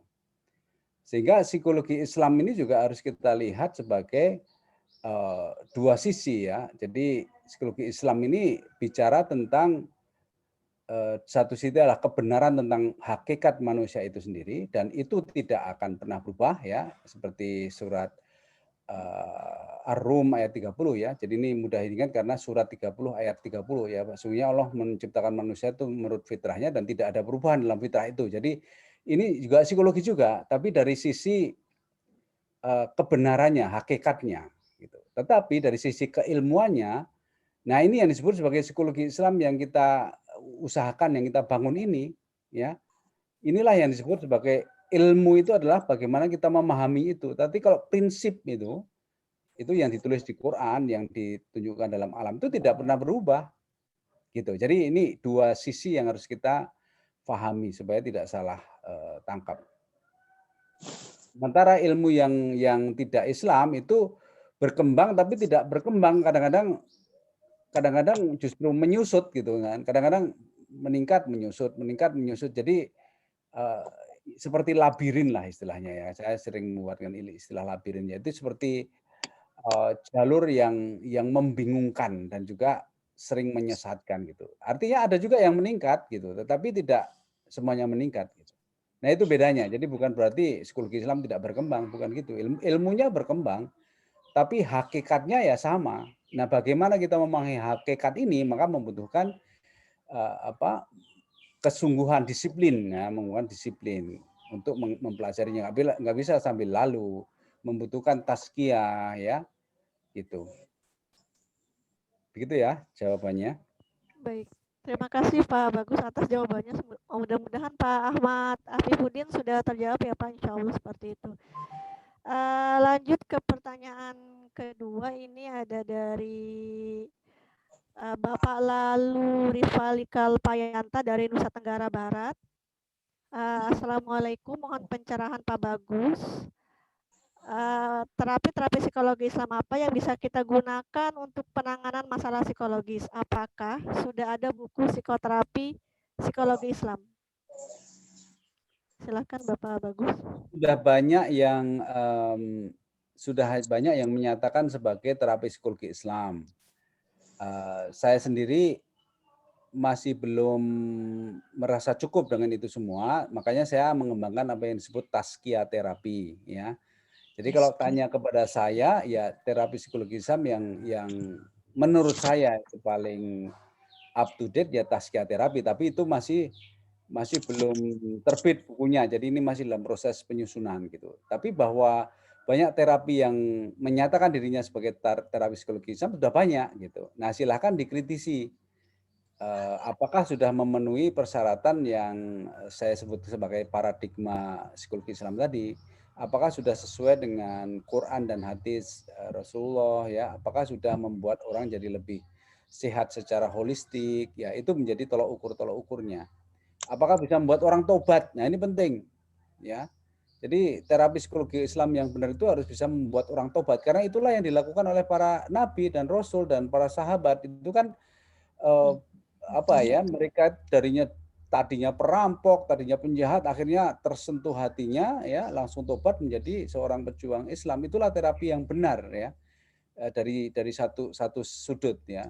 Tapi bisa juga ada orang yang gelisah, cemas, tidak punya harapan hidup, tapi begitu disentuh oleh Islam atau secara psikologis hatinya itu dicerahkan gitu, lalu dia menjadi orang yang bersemangat, tidak pernah bersedih lagi dan sebagainya. Jadi itu secara umum indikator dari sebuah terapi psikologi Islam yang seharusnya yang ideal seperti itu. Bukan hanya jadi tidak sedih saja, tetapi secara keseluruhan keimanannya, ketakwaannya itu meningkat. Gitu. Begitu kurang lebih gambarannya secara umum. Terima kasih Pak Bagus atas jawaban pertanyaannya. Ya. Baik, mudah-mudahan Pak Lalu Rifalikal sudah terjawab ya Pak pertanyaannya, insya Allah. Iya, ini masih ada beberapa pertanyaan lagi Pak Bagus, izin share kembali. Ini ada dari Bapak Chandra. Assalamualaikum. Izin bertanya, ilmu dengan pendekatan diri kepada Allah. Dalam Al-Quran berbunyi ahli kitab, bagaimana cara kita menjadi ahli kitabnya Allah, dan bagaimana cara kita konsisten mendalami ilmu ahli kitab serta sukses menjadi ahli kitab? Mungkin Pak Bagus pertanyaannya. Baik, mungkin istilahnya ini harus kita clearkan dulu ya, karena kalau di dalam Quran itu ahli kitab itu punya makna yang berbeda ya. Mungkin maksudnya menjadi orang yang berilmu gitu aja ya. Jadi kalau ahli kitab itu jadi istilahnya itu sudah spesifik. Jadi supaya kita tidak salah misunderstood ya. Jangan sampai salah paham maksud saya ya. Jadi mungkin yang dimaksud ini bagaimana caranya supaya kita menjadi orang yang berilmu. Ahli itu kan maksudnya berilmu ya. Ahli itu orang yang berilmu kalau dalam bahasa Indonesia ya. Nah, caranya ya kita harus belajar terus. Jadi belajar itu tidak ada habisnya. Jadi seperti terkait dengan pertanyaan yang sebelumnya. Jadi ilmu kita itu selalu berubah. Nah, berubahnya itu bisa semakin rendah atau bisa semakin tinggi, meningkat gitu. Nah, caranya supaya ilmu kita berkembang semakin baik ya kita belajar terus dengan hati yang bersih. Hati yang bersih itu gampangannya tidak terlalu banyak dosa, dan kalau dosa bertobat ya, dan tidak berprasangka buruk gitu. Jangan punya prasangka buruk. Jadi harus berprasangka baik, terutama terhadap Allah ya. Prasangka baik terhadap manusia itu kadang-kadang kita kecewa ya, kita sudah berprasangka baik ternyata dia mengecoh gitu. Tapi kepada Allah tidak mungkin kecewa. Jika berprasangka baik pada orang itu juga penting, apalagi berprasangka baik pada Allah. Itu yang akan membuat hati kita jadi bersih ya.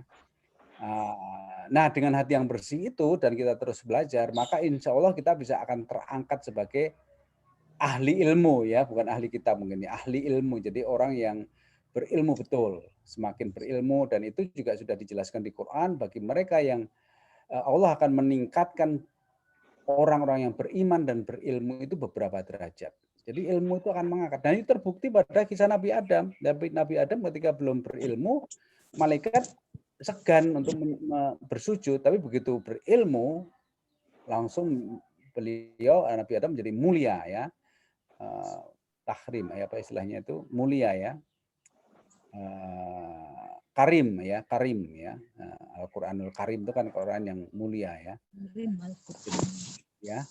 Gitu. Jadi gitu caranya. Jadi caranya adalah kita terus belajar karena hidup ini adalah untuk belajar, tetapi juga harus selalu bertazkiyah, harus selalu membersihkan hati kita dari kotoran-kotoran yang menghambat ilmu itu masuk. Itu mungkin secara singkat jawabannya.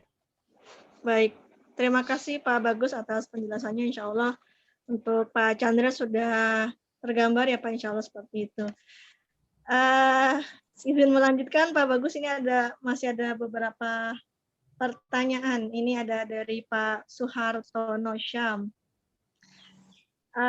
Bagaimana mempelajari soulnya manusia? Apakah soul berbeda dengan kolbun, dan apakah psikologi Islam tidak terlalu subjektif? Jadi sekali lagi bahwa sumber ilmu itu adalah alam dan ayat ya. Alam itu yang ada di alam semesta ini, tanda-tanda, metafora ya, fenomena alam dan sebagainya. Lalu ayat Quran itu ya ayat ya, yang tertulis di dalam Quran, bacaan ya. Nah, misalnya begini, metafora tentang tumbuhan tanaman ya, kita melihat bahwa ada tanah itu yang subur, kemudian ada tanah yang kering ya, ada tanah yang tandus ya. Tapi apapun jenis tanahnya itu bisa kita kelola sehingga dia bisa subur ya. Nah, ketika dia sudah subur, maka kita menanam benih apapun itu akan tumbuh dengan sehat. Nah, itu adalah metafora dari nafs itu tadi, jiwa kita. Yang di dalam Quran disebutkan bahwa nafs itu bisa fujur, bisa takwa. Nah, caranya biar subur gimana? Yaitu dengan tazkiyah. Nah, gitu. Jadi itu ilmu tentang nafsu itu seperti itu. Subjektif itu terjadi ketika kita berspekulasi dan berangan-angan, tidak berdasarkan evidence ya, tidak berdasarkan tanda, tidak berdasarkan ayat, itu subjektif. Jadi kita berangan-angan sendiri, ruh itu apa ya? Ruh apa? Nafsu itu apa ya? Nafsu itu kayaknya kayak apa ya gitu. Misalnya terus kita cuman berangan-angan, nah itu subjektif. Tapi kalau itu dasarnya dari alam dan dari ayat, insya Allah itu adalah valid ya. Valid itu artinya bukan sekedar objektif, karena objektif itu juga bisa saja diplesetkan ya. Tapi valid yang lebih tepatnya, soheh ya. Soheh itu valid itu bahasa Arabnya soheh ya. Jadi bisa dipercaya, bisa diandalkan, dan itu memang benar gitu. Gitu mungkin ya. Jadi subjektivitas itu harus dimaknai juga dengan benar hakikatnya apa. Baik, insya Allah sudah tergambar ya bagi yang bertanya. Terima kasih Pak Bagus atas penjelasannya. Izin share kembali, Bapak masih ada beberapa pertanyaan. Namun mungkin ya ini karena ini yang terdepan, artinya ini beberapa pertanyaan yang lebih awal. Baik. Ini ada dari Lutfi, Bapak Lutfi dari Batam.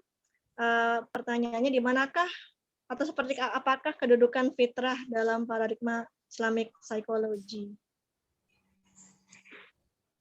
Mungkin ini sudah terkait dengan jawaban saya pertama tadi. Jadi fitrah itu adalah prinsip-prinsip hakikat yang mendasar dalam diri manusia maupun kehidupan manusia. Jadi misalnya bahwa jiwa manusia itu diciptakan dengan dua potensi, fujur dan takwa, itu fitrah ya. Bahwa manusia itu diberi kebebasan untuk memilih, itu fitrah. Bahwa manusia itu sudah mengenal Allah, itu fitrah juga. Karena ada surat Al-A'raf ayat 172 kalau nggak salah ya, 172, 173 ya. Bahwa manusia ini di dunia ini memiliki misi ya, itu juga fitrah kalau menurut saya. Jadi itu tidak akan berubah. Nggak ada orang yang, oh ya kan yang punya misi cuma kamu, aku kan enggak. Itu berarti dia mengingkari fitrah. Bahwa manusia ini menghadapi ujian dalam kehidupan ini, saya kira itu juga bagian dari fitrah kehidupan ya. Jadi fitrah itu hakikat, fitrah itu esensi juga dalam psikologi Islam ya, karena dengan memahami fitrah maka kita akan tahu jalan yang benar yang mana, yang sehat yang mana. Jadi satu testimoni ya dari Profesor Rashid Skinner, itu seorang terapis di Inggris ya yang praktek di Pakistan juga. Dia mengatakan bahwa permasalahan psikologis itu makin susah ketika orang itu semakin jauh dari fitrahnya. Tapi kalau yang bermasalah itu orang-orang yang beriman atau orang Islam ya, yang itu masih dekat dengan fitrah, itu lebih mudah untuk diluruskan, dibantu, itu lebih mudah gitu. Jadi fitrah ini suatu konsep yang penting sekali ya di dalam psikologi Islam. Cuman harus kita pahami juga secara tafakuh muhit tadi, mendalam dan komprehensif ya, dan meluas. Tafakuh muhit. Ya, fakuh fikih itu artinya mendalam ya. Alhamdulillah, terima kasih Bapak Bagus, luar biasa pencerahan Bapak. Terima kasih Pak. Ya, sama-sama. Jazakumullah khairan. Terima kasih Bapak. Masih kembali. Baik, insya Allah sudah terjawab pertanyaan dari yang pertanyaan sebelumnya. Izin melanjutkan Pak Bagus, ini ada mungkin dua pertanyaan yang saya gabung.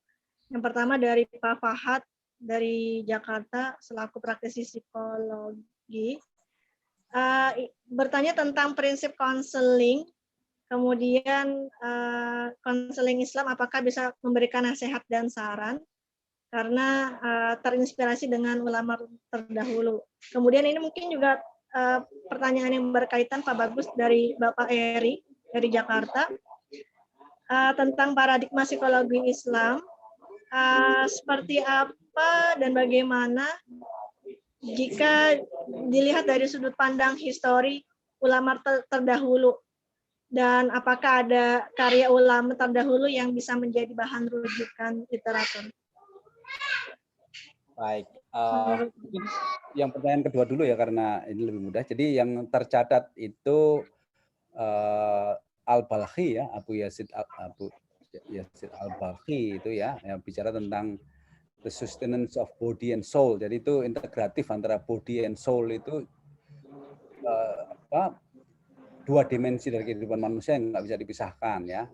Itu yang separuhnya sudah diterjemahkan oleh Prof. Malik Badri ya. The Sustenance of the Soul itu ya bahasa Inggrisnya ya. Lalu Imam Al-Ghazali ya, itu juga tokoh psikologi Islam ya, ulama yang memperkenalkan psikologi Islam, yang menegaskan bahwa istilahnya ilmu tentang qalb ya, ilmu tentang qalb ini adalah, atau ilmu nafs ini ya, ini adalah ilmu yang lebih penting daripada ilmu kedokteran, karena ini akan menjaga kesehatan jiwa, bukan sekedar raga ya. Dan ini yang akan menyelamatkan kita di akhirat gitu ya. Tapi ilmu kedokteran juga penting kalau kita kaitkan dengan ibadah. Jadi kita sehat itu supaya kita lebih bisa beramal, lebih bisa beribadah gitu. Tapi kalau kita sehat tidak untuk itu ya tidak bisa menyelamatkan di akhirat gitu. Tapi kalau psikologi itu langsung atau ilmu qalb ini atau ilmu nafs ini langsung menohok ke intinya, yaitu ke nafs itu. Sehingga kalau itu sehat, insya Allah kita selamat di akhirat. Itu Imam Ghazali ya. Itu dua ulama yang cukup cukup menonjol ya di dalam kaitannya dengan psikologi Islam. Di samping itu semua ulama sebetulnya juga ada unsur-unsurnya tentang psikologi Islam, cuman tidak begitu menonjol gitu ya. Nah, kemudian mengenai konseling ya dalam psikologi Islam itu makanya kita untuk menjadi konselor psikologi Islam, kita sendiri harus berilmu dulu. Jadi kita jangan menjadi kalau bahasanya Steve Jobs itu copycat ya. Kita jangan hanya nyuplik sana nyuplik sini, kita harus berilmu dulu untuk bisa menjadi konselor itu. Jangan sampai kita konselor tapi kita belum punya bekal sama sekali gitu. Itu berbahaya ya. Atau bekalnya itu hanya cuplikan-cuplikan dari orang lain yang mungkin belum sepenuhnya kita pahami. Makanya tugas pertama kita sebetulnya adalah mengembangkan ilmu kita dulu. Nah, nanti dengan ilmu kita itu insya Allah kita sebagai konselor itu akan semakin bertambah ilmunya. Gitu. Artinya begini, ketika kita jadi konselor tidak cukup hanya dengan menjalankan protokol saja, tapi harus menjiwai, harus kreatif ya di dalam memberikan konseling itu, dan juga memberikan saran itu harus tepat waktunya dan tepat konteksnya. Jadi jangan sampai boleh memberikan saran terus kita sarannya standar terus nggak bisa. Jadi harus sangat disesuaikan dengan permasalahan dan juga kepribadian kliennya. Itulah sebabnya Rasulullah Shallallahu Alaihi Wasallam ya itu ketika menasihati anak muda itu bunyinya beda, menasihati orang tua bunyinya beda, menasihati orang yang suka marah bunyinya beda. Tapi semuanya itu hakiki ya, sesuai dengan konteksnya gitu. Jadi ini yang harus kita pelajari. Makanya kita harus belajar terus. Tidak bisa puas hanya dengan ijazah yang kita peroleh, kita harus belajar terus. Ya, sehingga setiap kesempatan itu adalah untuk belajar, menambah pengetahuan, menambah keterampilan, sehingga kita juga berkembang ya. Ilmu itu harus membuat kita berkembang, bukan membuat kita mandek ya. Kalau mandek itu berarti kita akan menyusut, akan lupa dan sebagainya. Tapi kalau kita belajar terus, insya Allah kita berkembang. Jadi gitu. Jadi sebagai konselor, justru psikologi Islam inilah satu-satunya pendekatan konseling yang bisa mengarahkan, ya, menyadarkan tentang maksud kehidupan, menyadarkan tentang hakikat kehidupan, ya. Tapi kalau psikologi humanistik kan nggak boleh ngasih masukan. Jadi ya apa maumu lah, yang kamu senang itu berarti benar. Itu kalau psikologi humanistik secara simple ya. Gitu. Kalau Freudian lebih parah lagi, dia suruh melampiaskan ya amarahnya dengan katarsis dan sebagainya. Ya pokoknya berbagai macam lah yang itu belum tentu bisa mengobati dengan sungguh-sungguh ya. Gitu.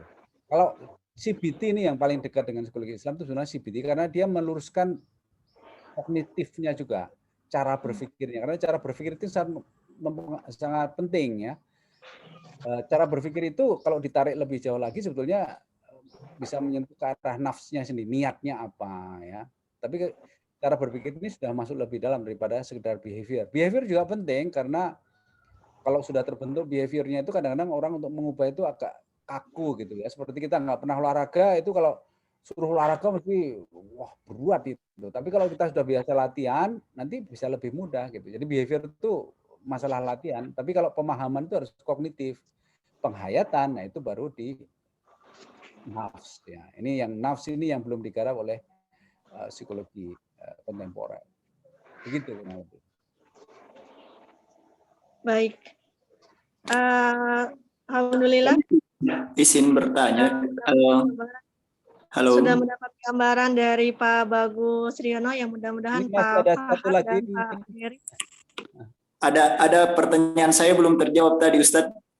Ya, Suhartono. Ini dengan Pak Suhartono. dengan siapa, Pak?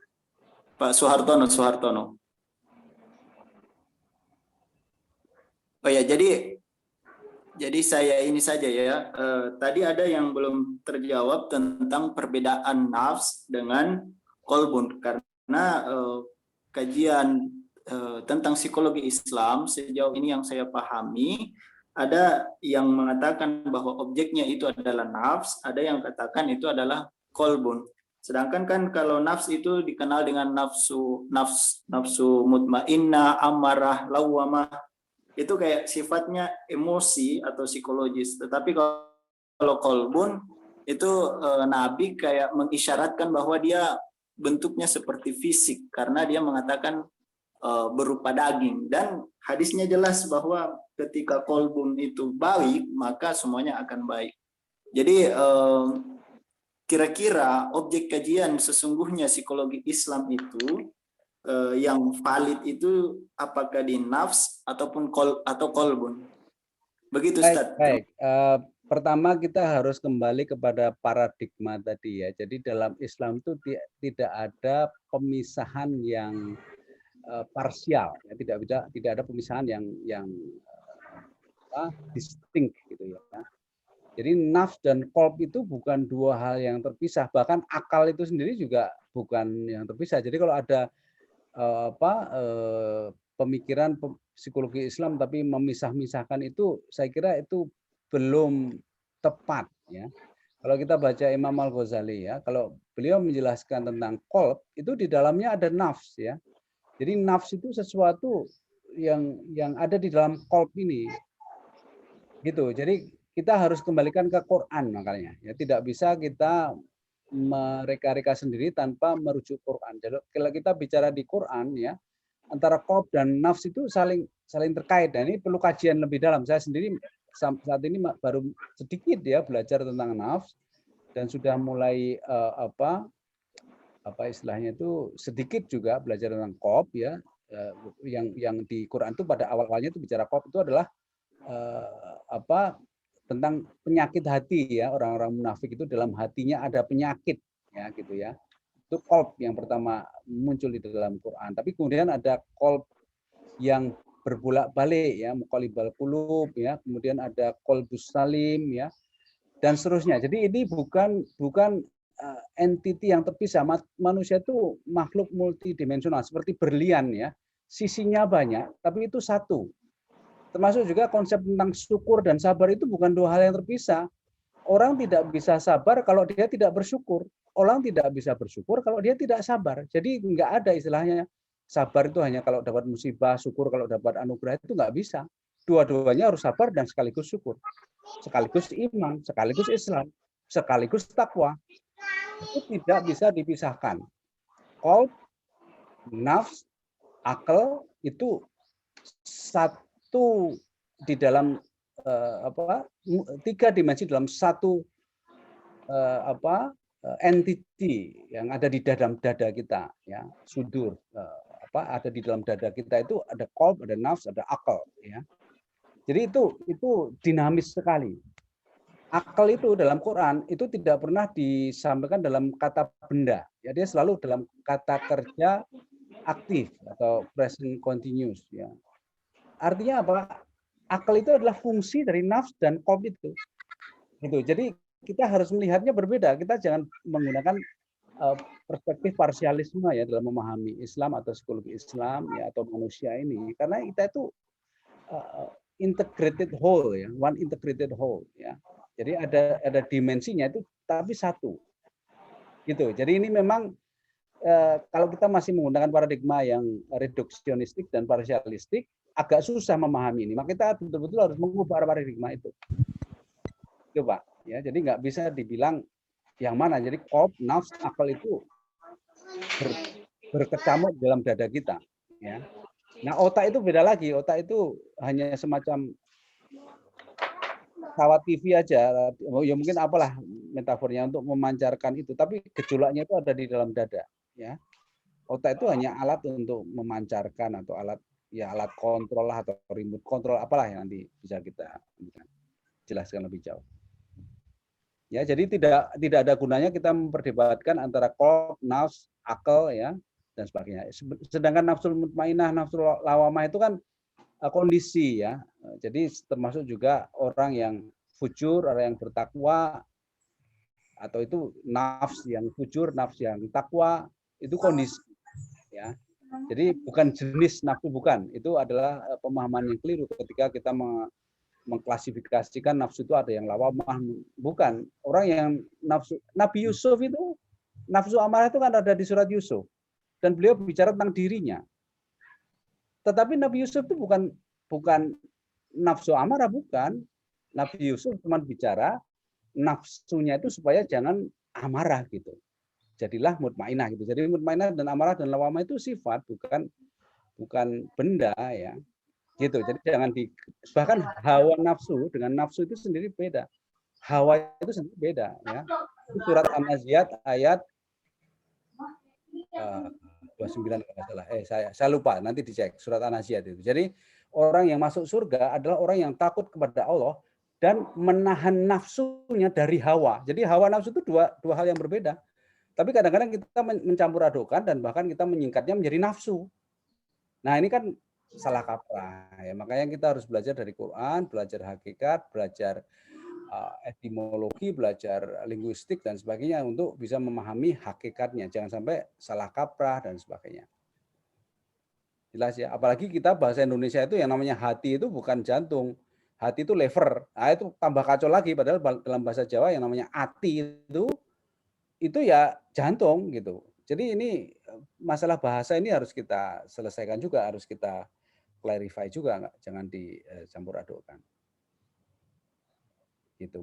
Makanya penting belajar bahasa Arab untuk memahami Quran itu karena bahasa Arab itu sangat kaya ya. Jadi antara qalb dan fuad itu sendiri sudah ada bedanya sedikit.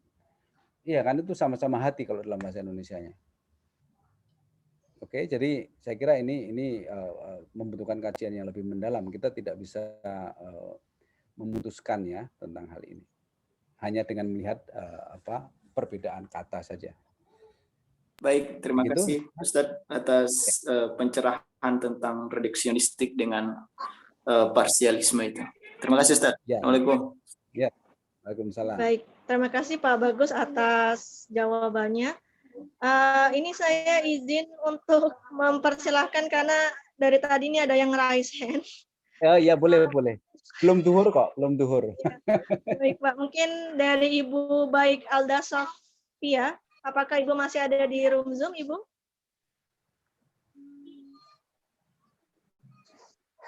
Ibu Baik Alda Sofia, apakah masih ada di room Zoom? Oke, mungkin boleh saya sedikit. Oh baik Pak Bahrun Mubarak, silahkan Bapak. Ya Pak, terima kasih Mbak Gusti, Pak Bagus.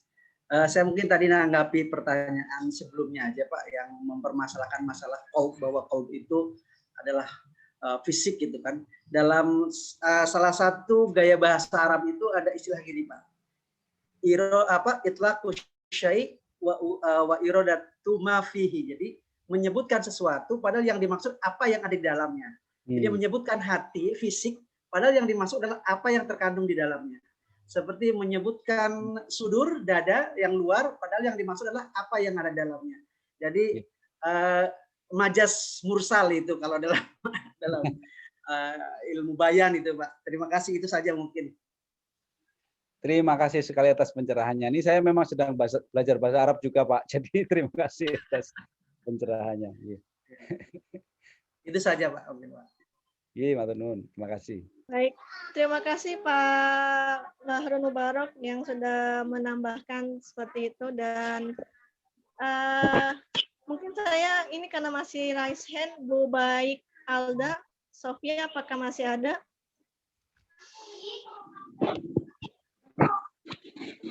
Tidak ada ya. Atau Bapak Ibu apakah ada yang mau bertanya langsung dengan Bapak Dr. Bagus? Saya persilahkan.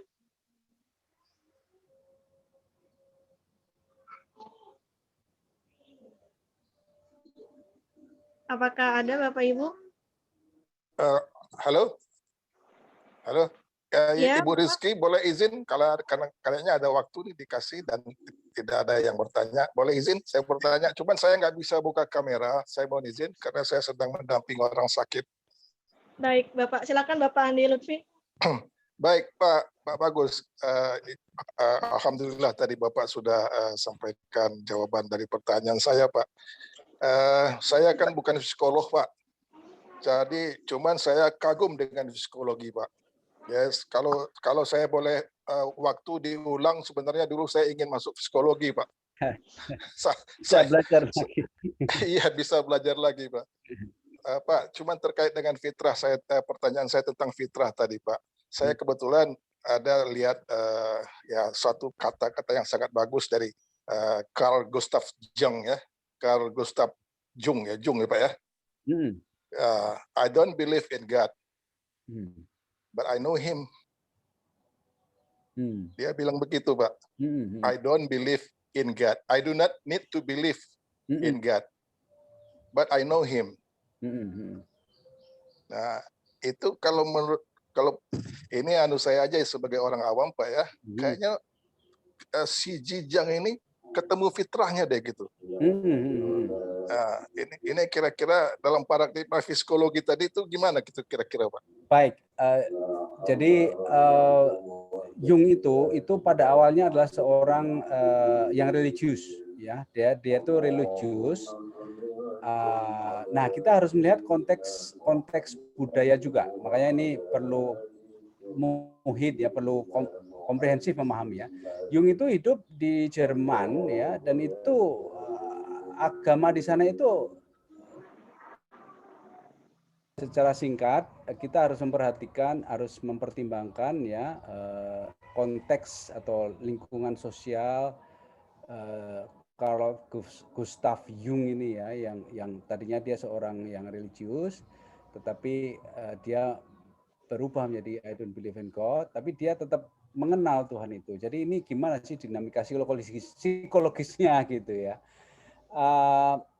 Kalau kita pelajari banyak mu'alaf ya, mu'alaf yang artinya orang-orang yang tadinya bukan Islam terus akhirnya masuk Islam, itu juga berangkatnya itu adalah keraguan mereka tentang konsep Tuhan menurut agama mereka ya. Jadi konsep Tuhan menurut agama mereka anggap tidak masuk akal. Nah, justru karena mereka mengenal konsep Tuhan dari Islam, lalu mereka menjadi mu'alaf gitu. Jadi artinya Jung ini punya ya kalau dibilang fitrah tadi ya, fitrahnya itu memang mengenal Tuhan, tapi Tuhan itu tidak seperti yang dia pelajari di agama dia, sehingga dia nggak percaya tentang Tuhan yang diajarkan oleh agamanya itu, gitu. Sehingga sedikit lagi sebetulnya dia itu sudah menjadi Islam gitu. Kalau memang serius ya dalam mengenal Tuhannya itu. Itu kurang lebih gambarannya. Jadi ini harus kita pertimbangkan juga Tuhan yang dia maksud itu siapa. Termasuk juga seperti Richard Dawkins tadi yang menulis buku tentang God Delusion itu, dia menulis tentang Tuhan menurut ajaran agama yang dia pelajari, tapi dia tidak mempelajari Tuhan menurut Islam ya, menurut yang sifatnya komprehensif, ilmiah ya.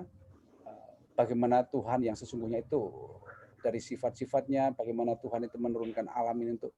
Kalau kita lihat Tuhan menurut konsep mereka kan seperti Bapa yang punya anak, yang itu tidak akal bagi mereka. Karena kalau orang berpikir serius itu biasanya terus menolak konsep Tuhan itu, tapi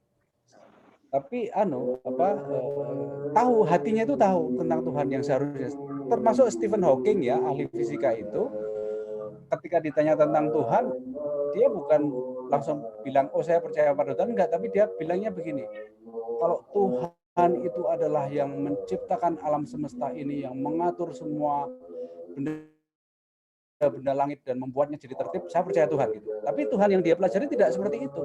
Tuhan yang dia pelajari itu adalah orang bapak yang menunggu anak-anaknya di surga gitu. Nah itu. Jadi makanya kita harus hati-hati ketika ada orang yang belum belajar Islam mengatakan I don't believe in God, itu maksudnya mungkin bukan Allah gitu, tapi God menurut betul gitu, sekali Pak. Betul sekali Pak. Alhamdulillah, subhanallah, betul sekali Pak. Terima kasih Pak Bagus, terima kasih. Ya, saya banyak belajar dari Zakir Naik juga. Jadi Zakir Naik ketika mendakwai orang Kristen dan sebagainya itu begitu. Jadi kalau kamu percaya Tuhan, hari akhir dan sebagainya, itu sebenarnya kamu udah Islam, tinggal belajar lagi gitu ya. Iya betul. tinggal mengenal Islam aja Pak. Iya, alhamdulillah. Iya. Subhanallah. Jazakallah khairan Pak Bagus. Terima kasih. Terima kasih sama-sama. Baik, alhamdulillah, insya Allah sudah terjawab. Memang kami mengucapkan terima kasih atas jawaban dari Pak Bagus. Beberapa pertanyaan sudah terjawab. Memang ini tidak semua tercover. Mohon maaf ya Bapak Ibu. Insya Allah nanti akan kami upayakan untuk follow up lebih lanjut setelah acara ini, mungkin dengan voice note dan sebagainya, karena memang tidak tercover semua mengingat banyaknya pertanyaan yang masuk di hari ini. Insya Allah tidak mengurangi keberkahan dan esensi apa yang kita dapatkan dari Pak Bagus di pagi hari ini.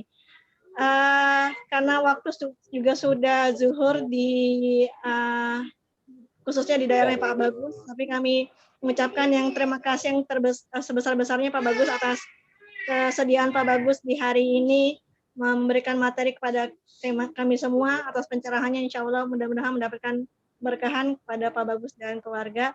Dan mungkin kita memberikan aplaus virtual untuk Pak Bagus, Bapak Ibu, sebagai simbolis terima kasih kami semua atas ilmu yang Bapak berikan di pagi hari ini menjelang siang. Insya Allah. Dan